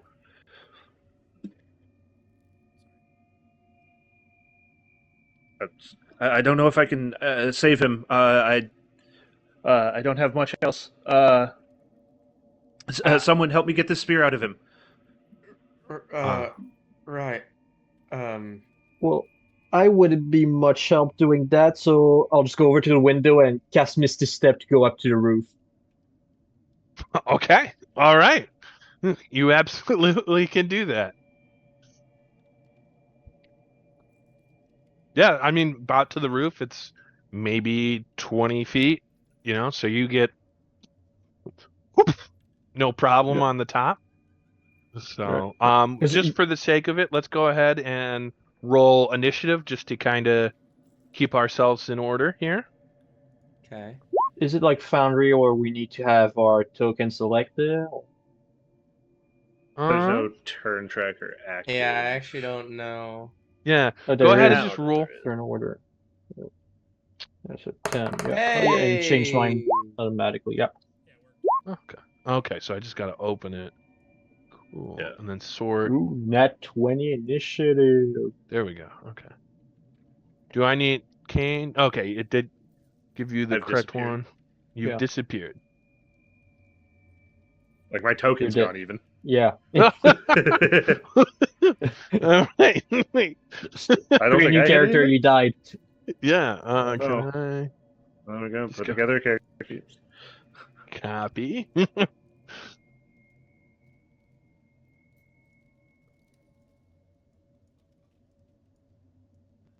And This then button can I again. add turn? What did you roll? 19. Not Oh, a cool. There we go. 19. Oh, why when I sort it, you disappear? I think it's because I'm hitting backspace to try and edit my number, and I Oh, might be doing that. Here, okay. I'll roll again. Well, I can right click and hit add turn and give you the right. All right, Let me I just won't touch. I'll let you go ahead and at 20. There. Okay. okay. I'm not I'm gonna touching try anything else. sorting. Yeah. No one Okay. disappear. Okay. All right. Yeah, I think it was just whether it was me hitting backspace or just timing of things. Either way. Okay. All right. So it's gonna be um 3 of you, then me, then Kane is our initiative order. So Okay. go ahead and lead us off, Jason. All right. I guess. Uh. Yeah, I guess first things first. We'll try and get um, this spear out. So what I'm gonna do is, assuming that Yanrick is holding onto the spear still. I am going to cast reduce on it, so it's easier to pull out. Okay. I like Um, that. I like that creative thinking. yeah. So I'm gonna reduce the spear as long as he's got his hand on the back end of it. Um, just so that way it's not getting lodged in this guy's body while it's shrinking. Um, but yeah, I'll reduce it. Um, and so it halves all of the dimensions, and its weight's reduced to 1/8 of normal. And I'll just go, oh, all right, you that should be fine. You should be able to pull it out now, and that'll Yeah. be Toss the end of my turn. the chopstick now to It's a fancy More eating room. tool. Perfect. Okay. Yeah. And toss then it does up. it give you the command to end your turn? Just curious. I don't think so. No. Okay. Yeah, no. I'll just click next and All right. all right. I will, having discarded this thing, I'll make sure there's nothing sticking out of him, and then I'll cast a cure wounds at first level on this man to give him some life back. Absolutely. Terrible showing. 5 health. Well, Um minimum on the dice. yeah, but he's looking restored. You stabled him, and then after casting that, he's breathing more at a regular pace, and his color that he lost has returned to him, and he's looking almost full of life.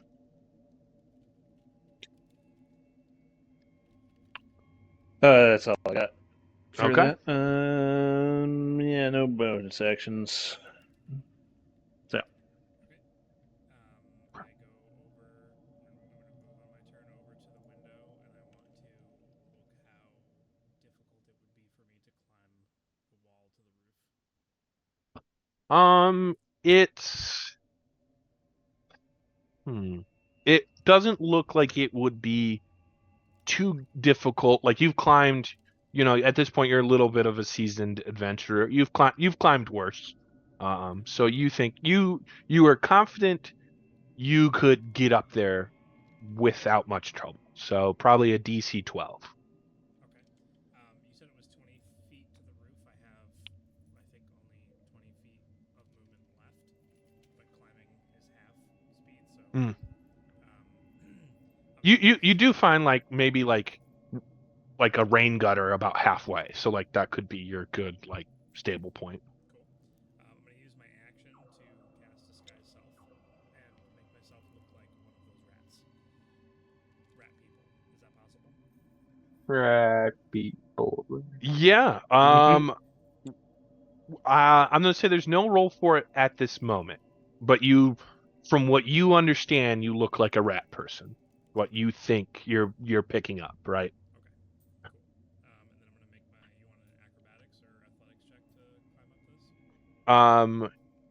this? Either one. I'm a default go with your better because it's like how would you flare it up, kind of climbing. Are you more just pulling yourself up, or are you Ezio? I'm not. I should have paid more attention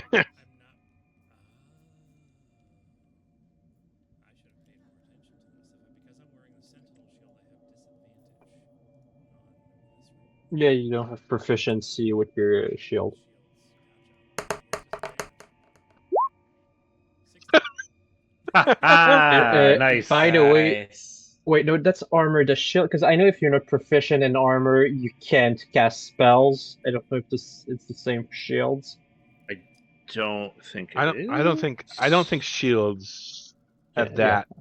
that. It affects you a bit, but it doesn't affect you like on armor, on the level of armor, because it's not as distracting.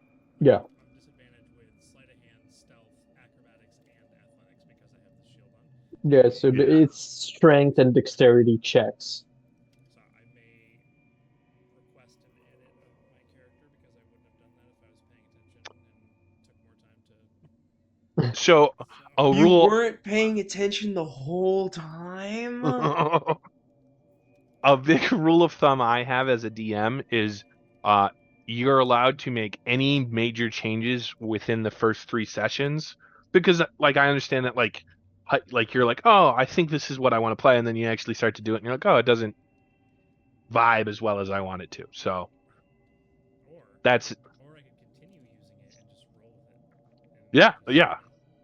Ultimately, it's up to you. I will say if you do change, it would be okay. Okay, sweet. I'm gonna roll with it. So I rolled a 16, so I get my 10 feet up there and hang from the rain gutter. It's a strong rain gutter. Okay, that's my turn. Perfect. Okay. Kane, you have appeared on top of the roof, and I don't have a roof layout. Is Um, it? Oh, okay. Never It- mind. I just double checked the rules. Shields do count in the same category as armor. That if you're using it and you don't have proficiency, you can't cast spells, and you have disadvantage on strength and dexterity checks. all right. Well, we'll just ignore what has Raw, happened that so is. far. Raw, that is. We can worry about it. We can talk more about it. Yeah. So Kane, you have appeared up here. We'll use the bottom half of the map Yep. here that doesn't have a. As you appear, this rat-like creature turns around and sees that you're now on the roof with it, and it goes, "I have no problem killing another." And it's going to take a shot at you with its weapon. It has a crude, like very crude like hand crossbow. So it almost looks like it's barely being held together. So let's take, I'm guessing a 6 does not hit. No, that's a miss. Indeed. It has multi-attack, so we'll try again. Ooh, nat 20. Oh no! All right. Oh no! Yeah. There's no Ouch. way you can see this. Wait a second.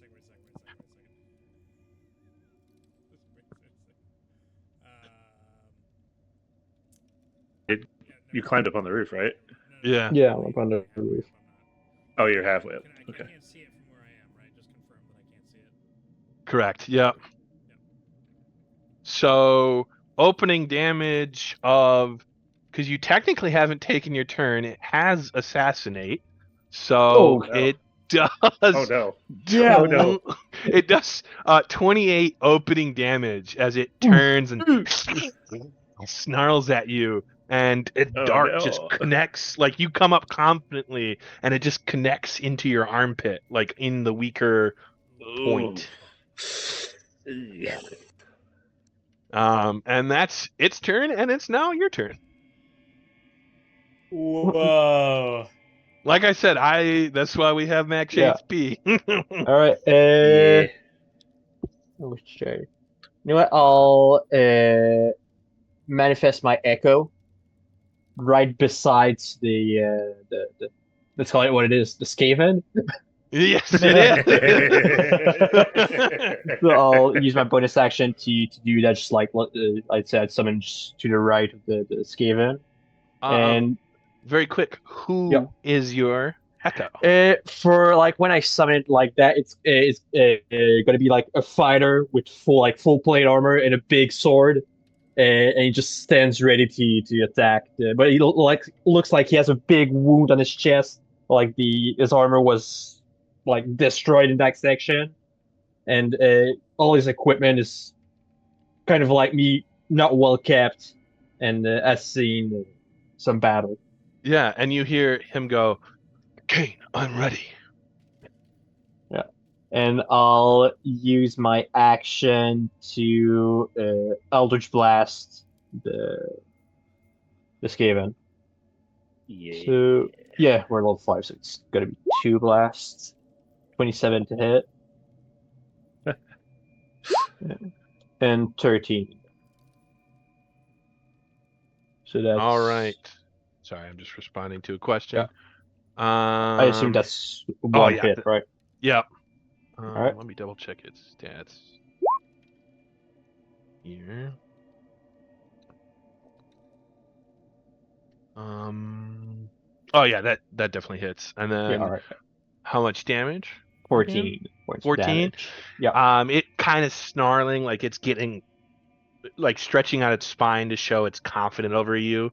And you're lean back for a second and you go, all right, and kind of just blast back at But him. And it, Rizio go ahead. has his guns to Eldritch Blast, but instead I take one of my arrows in my quiver and pull it back as if there was a bow, and you see like a bow appears like made of like mystical energy. Just let's go with the arrow, but the arrow just falls on the ground because he's not actually shooting it, and then the blast fire off. I love it. That's And awesome. And it like hisses out, and it takes some damage there, but it is still alive. Yeah, and that is gonna be my turn because I don't have much cover on the the roof right now, I feel. So yeah, that's gonna be it. Perfect. Nice. All right, we'll start our next round. All right, that leads with Sir Irwin. Okay. Yeah, I think we're gonna do it. It's a short campaign. I don't know how long we got. So what do you? No, it's not that. It's not that. Yeah, it's something that Jason and I have been working on. Yeah, I Tell me am it's an Iron Man suit of sequence. I am going to drop my coin.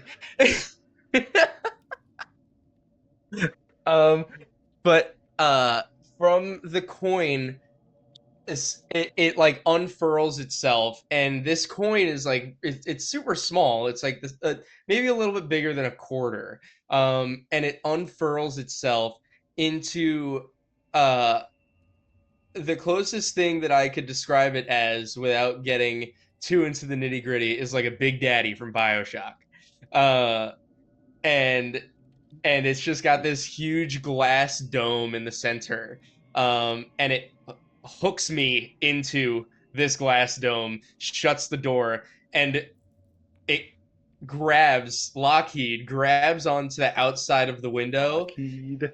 and hurls us up uh, towards the roof. So I'll use my bonus action to summon Lockheed and get in, and then getting out the window and onto the roof is however much movement I can roll, obviously. If you want me to for athletics. Yeah, go ahead with advantage, given Okay. you're sitting there, uh, on the rain gutter, and you hear a shatter as like this, like the window was destroyed, but this is taken out, like Yeah. part of the frame and everything, and you look down and you just see, just for a brief moment, it kind of looks like a giant you, right? Until like you take that second to like register what's going on, and its arm from the window is able to reach up to where you are and start, and you hear the like hissing of like the grinding of gears, but like a slow hum of a magic kind of like Yeah. power to it. Slight steam exhale. Yeah. But it's like It's a giant- It's a magical, yeah. So- It's 5 feet wide and 7 feet tall. Holy, that's chunky boy. Yeah. Still in and the medium category. yeah, it is in the medium category. I mean, Yeah. it's it can stretch. It's like if it wants to fit into medium skirts. yeah. But large, medium, large. yeah, large, medium, large. But yeah, I go, and from the inside, like, I mean, you can only see me working with a couple of handles on the inside, because it is a glass dome. You can see me on the inside, but yeah, I have a mech. Yes, Okay. Heck yes. yeah. It's not an Iron Man suit. It's a mech. Heck yeah. Yeah. I go and I go and climb. Okay, so I'm rolling. Okay, so that's gonna be a 19 plus 4, so 23 total. And on athletics, and I have 35 feet of movement inside of Lockheed. Mhm. So And I with assume with that would- Lockheed, you do not get the half speed of climbing. Okay. So then, how much movement would I have on the roof? 15, because it was 20 to get up there. 15. Okay. Yeah. So then I am going to. This is like a lot of maneuvering. This is way more maneuvering for me, guys. I had to just bear with me for a second. Okay, and then This is 5, 10, 15. Okay. Don't worry, it's got Uh, some pretty big inherent weaknesses. Yeah. We did Like balance not it. being able to fit through most doors. Yep. Being And I'm that he I'm can be sig- seen, psychic damage might not, Yeah, and I'm significant. I'm Ooh, yeah. significantly weaker without it. So, Hmm. yeah. So I'm gonna go and use the rest of my movement to get closer. And I'm so now using the destructive fist, which has a reach of 10 feet. I should be able to get this guy. Heck yeah. And I moved 15 feet in a line, which means I can use my charge attack. He's gonna turn him into splatter. Are you arming actually right now? Are you, No. I'm saying this is so the total damage for this is gonna be That's a if you hit. D12 plus a D8 if I hit. Which it's gonna be total 21. Hits. Yep. Okay. So that's a total of that and that. And then add 10, so 18 total points of bludgeoning damage. As just this like How would you like this. to finish this strat? Oh no way, really? Yeah, Felix did half damage, so it was almost it was halfway there, and you definitely blew past 14. Yeah. Okay. Nice. Okay. So yeah, I mean, I'm running up to this thing, and the arm of Lockheed kind of like whips back. It's covered in this like black mesh, and it whips back and almost it has like whiplash action. Like I pull it around and it just smacks this guy right in the jaw and knocks him over to the side of the roof, skidding across the tile. Definitely a broken jaw, but yeah, and the neck. the fist kind of retracts back into the mech, and then I stand there and turn around. It's definitely not quiet. It's like You hear like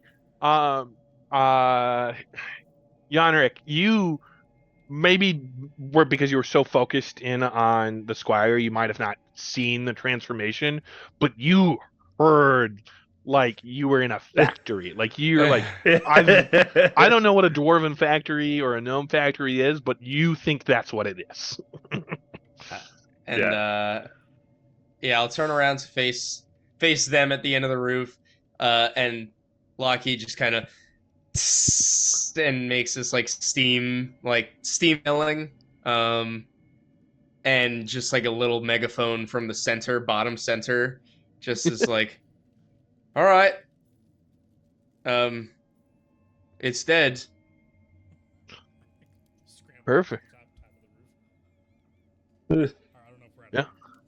You're not. So is that the end of your turn then? Yeah, that's all I can do. That's the end of my turn. All right, Yanrick. So with this squire being stabilized as he is, and has some health and is not dying, even though he's probably poisoned, he's gonna have to sleep that off. I would like to, if I could with just a free, if I could just with a free action, just like close the door, just in case. I'm not like latching it or anything, just so it's not wide open. And then I would like to try and follow up to the roof. Yeah. Because I don't know that the thing's dead. All I heard was some. It's a good thing there's nobody else in these rooms because they'd be awake.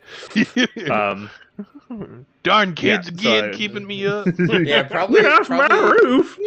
The neighborhood's probably awake. So yes, I would like to climb out after Illumio to get up to the roof and be part of the action. If it's gonna, I don't have a climb speed. No, so I'll use my action to dash to get my speed to probably make it up to the roof at least. Perfect. Go ahead and give me either athletics or acrobatics, depending on, They are pretty much the You same. see me change into a rat. Ooh, Oh, that's a good point. Oh, We did yeah. not- I forgot. Changed before I went out the window, but that's so. I wasn't paying attention, so. it was after I did my healing, so I got him healed, and then I was looking around watching what was So happening. yeah, I'll I think say that he saw you, so he knows that you're. I'm going to. Hey! Where is it? Oh, you missed it, Felix. I accidentally told Tim to shut up. Great. Dude, Wait. Do it. Is Tim recording this Yeah. session? yeah. I was pretending to be the bar people, and I was one of the bar people was being loud, and I was like, "Shut up, Tim!" And I was like, "Wait." Wrong random name to use. All right, real feelings coming out. Yeah. Yeah. So yeah, I rolled a 7 on my acrobatics to climb, and I don't So- have anything to re-roll that. Unfortunately. Yeah. You go to climb, and maybe you're still slightly intoxicated. And as you step out, you put your first step as you go up on a loose piece of glass that's on the edge. And you slip, and you kind of fall, and you're gonna clunk against the ledge. And you'll fall the 20 feet to the ground. Perfect. Yeah. Oh, okay. Can I actually just realized I have part of a climber's kit. I have pythons. Could I use one of those to stab into the wooden wall and myself so that it did not fall? It's the side of the tavern. Yeah, I would let you then Yeah. do it with climb with advantage. So Okay. So, do you want me to just re-roll, or I'll just not fall? no, go ahead, Since I reroll. We'll it's first session. We're trying to remember who, so a little more forgiving. Yeah, That's significantly better. That's a 16 perfect. for. So yeah, you're able to then climb. climb up, and then Okay. you don't. Yep, you get it Okay. back, no problem. Perfect. So I get up to the roof. And then that's You my see this mech. Oh, that's. Oh. I mean, I see Erwin in it, so I'm like, oh, okay. And that's my turn. Just getting to Perfect. Lumio. Yeah, as Yanrick goes by on the wall with his pythons. Hello, goodbye, all right. After the mech goes screaming past me, just almost falling off, hanging on with one arm, and then he comes up and goes up. I'm missing all the action. And then, do I make another check? Or- No, that's okay. No, you just stay there. Just stay there. I get up onto the roof and I immediately look around to see if there's any other danger around me. You don't immediately see any danger, but you certainly sense it. Once again, you guys are a little more experienced. You know when it feels dangerous. You have a sense of danger sense. You don't know where it's coming from, but you're there's something more, right? How far from the edge that I've come up over to the peak of the roof? So you're about 5 feet over the edge. You come past the.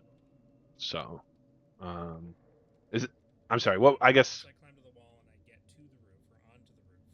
How far, Yeah. Is it a peaked roof? It's has a peak to it, or is it a flat roof?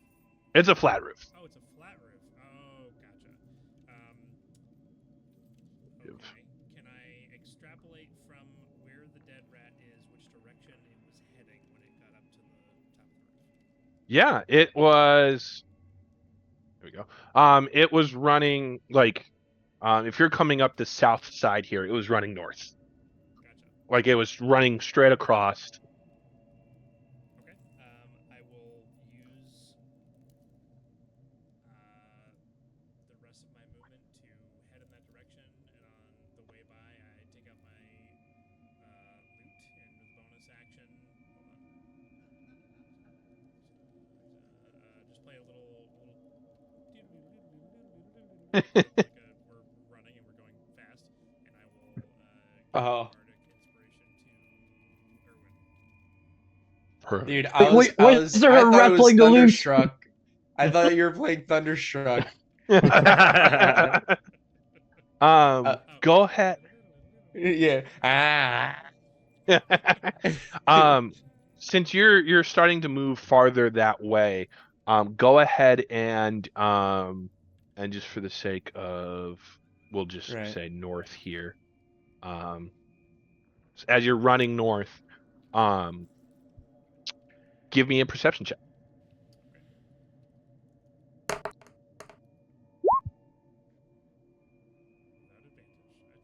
advantage. Perfect. On a farther roof, not your roof, but it looks like there's a bit of a, like maybe the gap because of a road, like a big gap. You see standing on the other road, you see a hooded rat standing with a scythe, and it very crudely, like missing part of some of its fingers, points, and at the end of your turn, a bunch more rats are gonna crawl. Scathen are going to crawl over the top to face you all. So Oh boy. Okay, so bonus action to do that. Do I still have my action? yeah, yep, that's so just prepping you what's happening. But he's a good, I would say 120 feet from you. He's 120 feet, and other rats are climbing over the roof, the top of the roof that he's on, or our roof? Your roof. Our roof. Okay. Like he's commanding from afar. What's the distance to the closest rat to me? It's gonna be, let's see. Is there a group of them coming up all the same? Yeah, there's about 4 rats coming over, and they're kind of spread out. Yep. Okay. And I'll place them here. Just give me a second. I'm just curious, for this one, does it show the health on these guys? Nope. Okay. Cool. Well, there's a little symbol that says that there's a dead one, but that's it. Perfect. Okay. Give me just 2 seconds. It's a 10-foot sphere. Would I be able to hit 2 of them with a 10-foot sphere? Is it a 10-foot radius or 10 feet across? The radius debate all over again. Yeah. 10-foot radius usually. Radius sphere. Yeah, then you should be able Radius, to so- hit 2, yeah. 20 feet across. Okay, so that one's dead.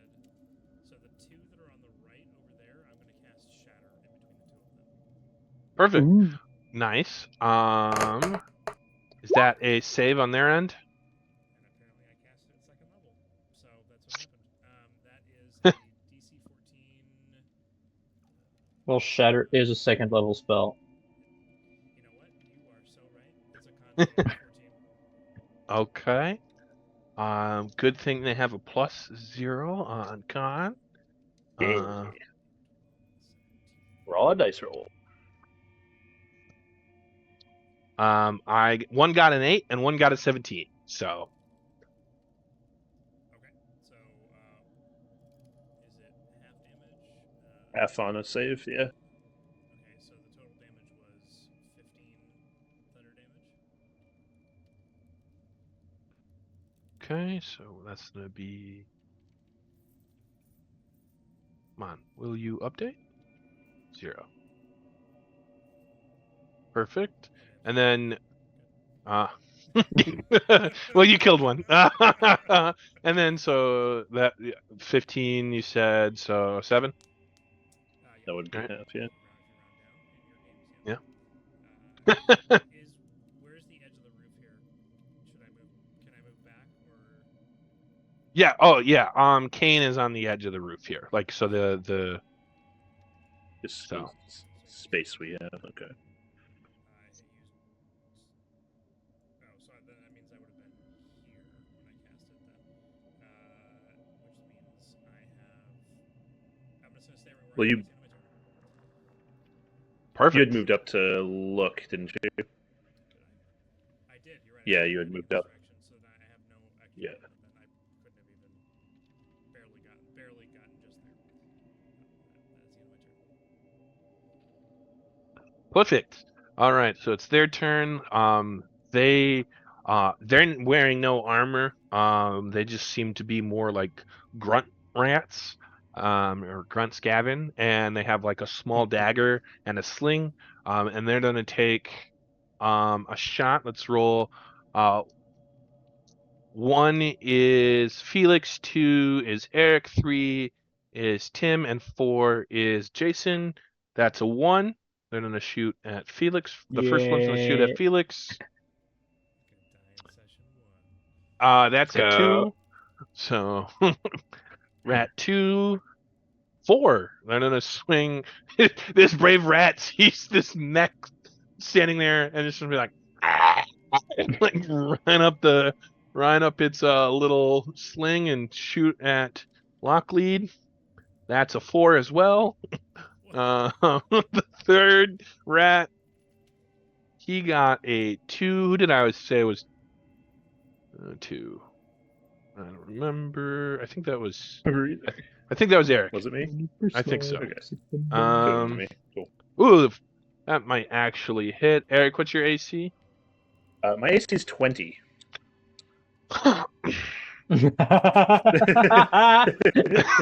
That still hits. All right, I rolled a 15 plus 5. I'll go ahead and cast shield. It doesn't hit. Okay, Kane, it's your turn. So good. All right. The duality of D&D. Yeah. Barb some anyways. So Perfect. All right. Good to know. I'd love to see that Tim joined the Silvery Barb's what is it, cult. I mean, it's gonna be used in our game. Yeah. So might as well use Yeah. this one. I'll bonus action form of dread. So I'll just roll my temp HP. Yay! Man, big some of these 5. stuff just sounds familiar. I don't know why. Right. Wait, yeah, roll the 3 of it. Yeah. And so as I do that, you see kind of like my echo I summoned, a shadow, like a few like shadowy like people like come around me and like envelop me and like serve as a layer of protection. You see there's one shorter one, looks like a dwarf. Once again has big armor and a shield, and has what you assume might have been a hammer and axe. It's just like the shaft, but like the head is completely missing. He's just like standing just in front of me, trying to like protect. And just above and behind me, there's a hooded figure with a bow similar to the one I used for my Eldritch Blast. And so that's my Form of Dread, and I'll attack. You know what? Just so I don't shoot these guys by accident. And I'll shoot the first one over here that Tim shot at. Well, shattered, I guess. Yeah. The first blast is a nat 1. Huh? Okay, you moved. Yeah. Oh, I don't know if that's a mechanic. All right. It is. Well, It is. does. Yeah, it's a good thing I moved. Yeah. Right. And yeah, and 19 to hit. Once you end this one, Absolutely we does. Yeah. Yeah. All right. So that is 14 points of damage again. Felix, And- how would you? I mean, Kane, how would you like to finish this rat? Yeah. So once again, pull out the arrow quiver, shoot it, and straight right in the middle of the eyes of the Skaven as it's stunned from I'm blanking on his name. Illumio. Illumio's shatter. Yeah. Yeah, and for a brief moment, even though it was like an eldritch blast, there seems to be like almost like a shadowy arrow that sticks in its head and it falls forward and the arrow kind of fades away. Excellent. All right. Our good sir in the mech, Erwin. Okay. How far is the hooded rat still there? Yeah, it's like 120 feet. Well, that's a good question. It has moved farther. Like it looks like it's summoned these basic rats to maybe use itself to allow itself to get away. So I would say it's Okay. probably it only moved its full 30. It doesn't feel like it needs to sprint yet, so it's about 150. Now remind me, for anybody who knows, how is jump speed calculated? Your jump distance is if you have a 10-foot run up, you can jump up to your strength score. And If then you don't have a run up, it's half that. it's half. Yeah. For And vertical, it's your strength modifier. Yeah, and it uses up your movement speed. Yeah. You can. It still is only within how much you can move. Right. Okay. Now, if I use the spell jump, That just triples your jump. it triples my jumping distance, which Yep. would grant Strength me score. Oh, it's based on your. is a 19. Yes. So it's a Okay. 19. You can jump 60 feet. So I could But jump. Nearly. What's your move speed? Nearly. I could jump 38. You'd basically just be plus moving. 19. It'd be just your move speed Yeah, so minus you 10. can't so you can't surpass your Move speed. movement speed. Okay. Yeah. Okay, that was what I was looking for because I was totally about to jump over to this guy. Is jump an action or a bonus action? Because if it's a bonus action, Yeah, because Oh, it counts jump- as jump is an movement, action. so you Jump's could an dash. action. You could- uh, you could dash. It's an action Yeah, to cast. Okay. no, yeah. jump is an action to cast. Yeah. All right. So then I won't do that. I'll let him get away. I'm letting him do that though. Well, I'm sure you'll never run into him again. He doesn't sound like, I don't know, like an Act he 1 doesn't. boss He or doesn't sound anything. recurring at all. But or I could cast Expeditious Retreat and just dash towards this guy. You would hear a rat squeal. No, I'm not. I won't do that. Yeah, I'm gonna go to this one. Wait, we can kill the That's- F1 boss tonight. Yeah, tonight. Yeah. Tonight. That's If what you I'm got saying. stuff. Down. But It's all a ploy. yeah, with I'll hit this one. I am going to cast Booming Blade alongside my fist. So that's gonna be another Which one are you hitting? the I'm one in sorry. front of me, the one right Okay. in front of me. This one. Yep, perfect. So that's a 21 to hit. Hits. Which, yeah, I assume hits. So that's gonna be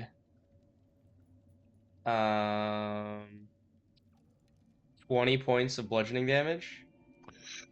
How would you like to one-shot this rat that Yeah, has 10 I mean- HP? The fist basically propels itself out of the socket and just knocks it right off the roof. You see it try to make a defiant. Yeah. Its rat toes are still dug into the roof, trying to hold on. Yeah. And then which one was the other one that died? This one?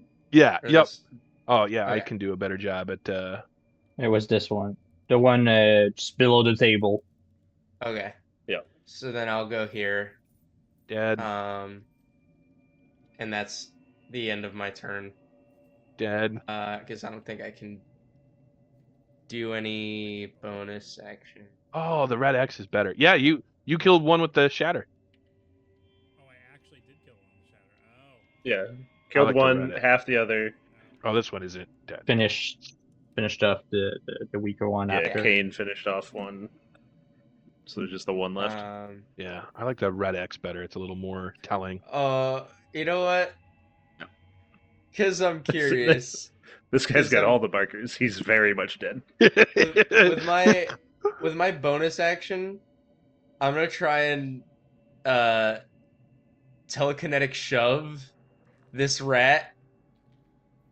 So I need him to make a strength saving throw.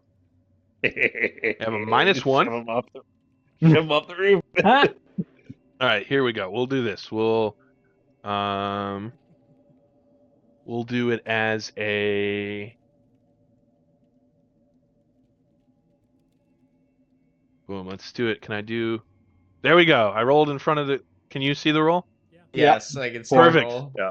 Okay. I occasionally like to do rolls in front of all of it to make it like Dimension 20, the Doombox kind of roll, Right. and I think Yeah, it's fun. So that's a 3 Yeah. because of the Yeah. -1. Yeah, so I'm shoving him 5 feet away. Does he Yeah, fall that's off the roof? he does, and that's 40 feet. So that's 4d6, right? 3d6 is not. You don't take damage on the first 10. Okay, Yeah, that's right. first 10. I always forget. Yeah, Can Um, live. 3d6. He might live. so 8. He got 10 exactly. He got a 5, a 3, and a 2. So this one guy standing out there who's throwing up, who's been like, "What is going up there?" Just sees this rat. Oh, I need to stop no. drinking, but probably tomorrow goes back into the bar. Um, Spoken like a true addict. so that is officially the end of initiative, unless you guys are gonna, I guess, try to go after him. The initial close range is over, but I guess I mean, shouldn't end initiative unless you guys are gonna. is he even in sight at this point? He's 150 feet away. It's nighttime. I can't see him. I can't. Yeah. So the only reason got you a kind 60 of feet saw of dark him is vision. like he kind of made himself known. You still have like moonlight. It's not like pitch black, right? You know, it's more you kind of could pick him out, but now that he's leaving, it would be harder. And there's a chance that maybe, yeah, like I think Yannick wouldn't even know he exists. Like you would think that these rats just came up almost. Yeah. Oh, yeah. I take out my Everbright lantern, which is a hooded lantern, but it has a 120-foot distance of light.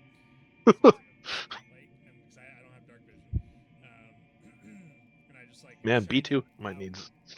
like lighting it up. Perfect. While he's doing that, everyone give me a perception check. Alright. Would this be a regular roll or disadvantage? Yeah, dark? because he's shining the light, so you have normal for Okay. 120 feet.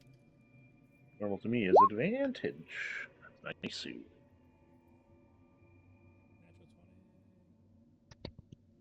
Heck yeah. Well done, Like with the Olivia. fort, not 20? Yeah. Could be. Yeah, we've had a good number of nat 20s. Oh, everyone rolled. I don't know. I was sitting here waiting for one more roll. As I you're mean, we can roll scanning, again if you want. no, it's okay. As you're scanning around, anyone who got a 15 or above, except maybe Kane, since you weren't in the tavern, and well, actually, yeah, Honoric, you recognize because you recognize as you like look west on a different building on the what's presumably maybe the mayor's house. Sitting on the roof is the hooded figure that you saw from the bar, kind of like leaning against their arm, like watching. And for the first time, Lumio, you notice this hooded figure. And as like, even though you don't blink, being a Warforged, there's just that moment where it feels like you blink and the hooded figure's gone. Between frames. Yeah, yeah, and yep, Yeah, Kane, what's your you refresh rate? you saw this figure, but you don't have the previous knowledge of this is the second time the figure has appeared. Wait, wait, was that a second hooded rat? No, I don't think. He would. That was the same. That was the. Erwin, the hooded guy. He was here again. I'm wiping fog from the inside of the glass because I've been breathing heavy as I'm controlling him. So it's just fogging up on the inside. What? Who? The hooded figure. He was watching us. And he did his disappearing again. I didn't see. I mean, do you know who he is? I have no idea, but he's watching us. Secret did any? admirer. Where did all these other rat come from? Um, Clearly the arch nemesis of our fantastic mission. my cape billows behind me when there's no wind up here. Just As I for pull some, the lantern, it heroically out in front of me in the cave. Very one of you majestic briefly sight. just sees like the unseen servant just kind of helping, just because the cape kind of billowing the wraps cape. around Yeah. it for a minute. You can kind of see an unseen servant, just like. Yeah. That's a great explanation, No. but it's also a cape of billowing. So Oh, Yeah. it's fine. okay. Never mind. I love It's so much that funnier. It's so I much mean- funnier for an unseen servant to be like, Yes. But then again, that could be how all close-up billowing work. Yes. Just an unseen servant bounce them, It's canon. That's ready. true. Oh, that's so Yeah. good. My own unseen That's servant so good. just for billowing my cape. yeah, he's Literally all it solely does. exists for billing. Well, I love It's it. not even Perhaps- like a full unseen servant. It's just like arms, Yeah. just to make the cape Perhaps- wave. Perhaps one day you'll try to get the cape to wave and it won't. Oh. I mean, he's on a vacation. Like, Only Doing leg a day, yeah. functioning, so only a corner of it. Yeah, he's on vacation. I knew I shouldn't have approved that PTO. Darn unions. I healed Theron.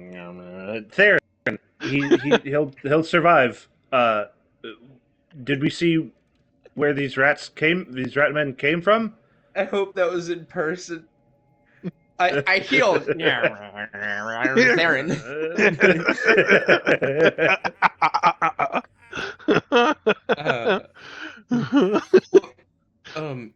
Yes. Off in the distance, there was another hooded figure. And it was running north, and you do recall like that's the forest is north, so it's very along the lines of. Right. It seems like his story was true with the giant standing rats that took the children.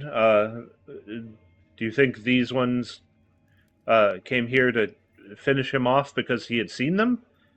Something like that? I've heard story of secret groups eliminating people so their secret can't be told.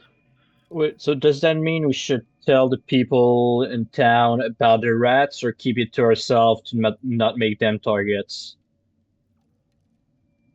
Well, I, he was already telling the story of the Ratmen, right? So some of the other townsfolk already heard, but he was the only one attacked. So maybe it's only because he saw them.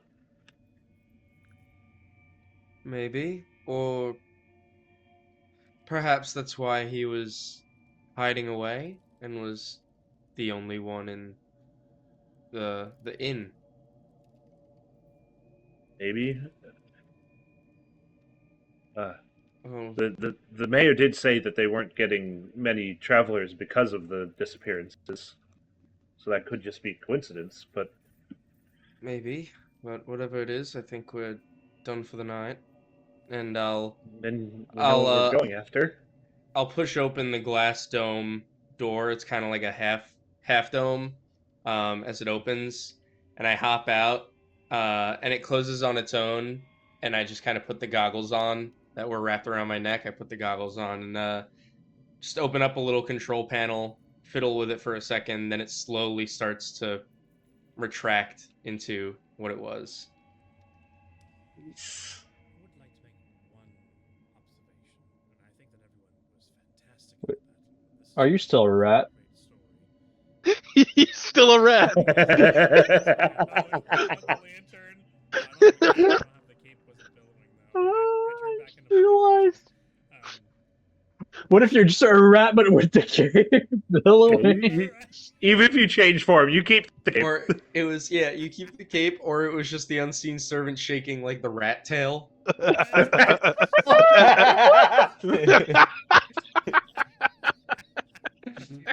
Oh, that's good. I think that this is proof that these rats are intelligent and they have resources and possibly spies in the town. And if they don't have spies, they have scouts at least to be able to see where this person was and make a concerted assassination attempt on this person. We're dealing with a faction or something that is not just rabid, well, clearly not rabid animals, but it's not working in a unintelligent way. I couldn't put the words together correctly, but I'll write it correctly when I put the whole story together. I mean, that or they smelled him. They got his scent and followed it. I know back home, if you even the smallest hole in a food store, the rats can find their way in because they can smell it. Yeah, you know better about that than I would. I appreciate your insight. I'll make sure to include that specifically as a skill But- amongst your but- repertoire. But spies, ooh, that's a bit of a scary idea. I mean, It we at sounds least like know maybe- they're stealthy because, well, the one I assume their leader, the hooded one over there, just basically disappeared. Not same as the other hooded figure, which weird that Right. there's two, but yeah. Yeah. I mean, Maybe I it's just assume... hoods are popular around this town or something. Should we I get some don't to know. blend in, maybe? You see a Yeah, sign actually, rotating in the I- background. I pull up my own Hoods note. popular in this town. There's- I pull up my own Yeah, hood on my cloak and there's a guy on ground maybe I'll fit level it in. who's like flipping one of those arrow signs. Never Hoods rest, this way. man. Never rest. Um, Full-time job. So it sounds like, other than being that we're an adventuring hero party, or a heroic adventuring party, I guess, out other than just rescuing these kids, maybe we should be dealing with these rats for the town, these rat men for the town. I mean, I'm pretty Oh, sure they're linked. I was gonna say something tells me that they might just be intertwined. Sounds. I guess we have our adventure. I'm excited. I don't know if you can tell. It's few and far between that I get to work with other adventurers. This won't be the last time, Yannick. We'll make sure of that. Wonderful.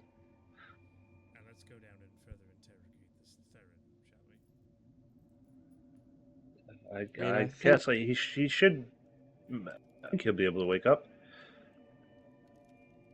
Although there may not be anything he will be able to tell us we don't already know, as we've actually encountered them and fought them ourselves. But Confirms his Yes, story. I mean, Well- anything that might change might just be personal testimony, but I mean, it doesn't really make a Also, difference to me whether or not he fought. Before he got stabbed, he also didn't really tell us exactly where he was in the Yeah, woods. that's what I was gonna say. Yeah. I'm pretty sure he's talking about the stabbing that just happened. oh, alright. Because in the woods, he said he ran away. I'm pretty sure he didn't get stabbed back then. right? Yeah. Yeah. And don't forget to write that down in your story. Well, it's funny. I don't actually write anything down. I'm recording everything that we're all saying at all times. Don't you Not need people's a consent breach for of- that?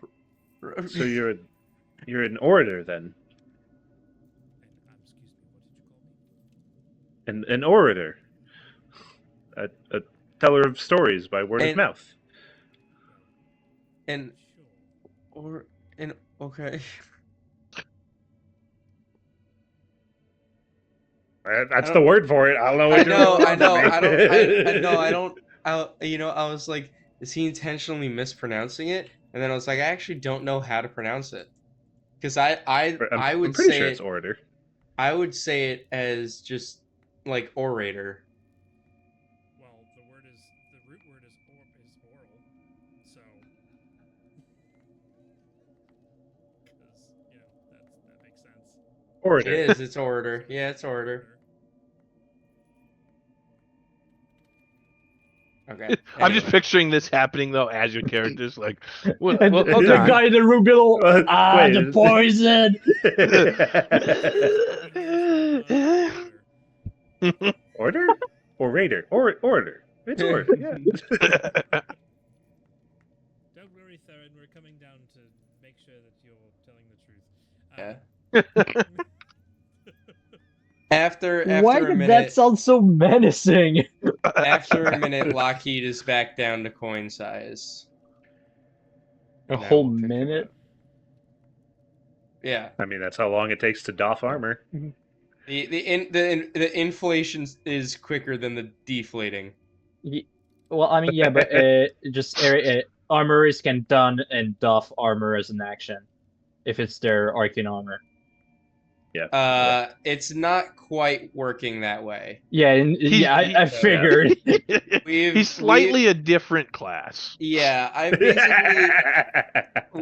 I've basically foregone everything about being an artificer outside of like my magic abilities, and I've foregone like magic items in favor of this mech. So that way I'm not like cracked out crazy. Yeah, that way I'm not like cracked out crazy because it's already pretty strong, and we're gonna be tweaking it as we go. Yeah. But yeah, so it's pretty cool, right? Yeah. So we head back down into the room. Yeah. And honestly, I think that's probably going to be just because like I've been up since 4:30. Probably a good place to end it for our first session. Yeah. Don't get too far So- without everybody else. Yep. Yeah. Or Yep. anybody else. And that way it still leaves like when Alex and hopefully Jay join us next week, it's a good there's a good way to integrate them. Yep. Into the And story. just a reminder, since Thanksgiving is at the right time in Canada, I'm not going to be here next week. At the right time. That's right. That's all right. That's The all right. Pilgrim showed up at a different month in Canada.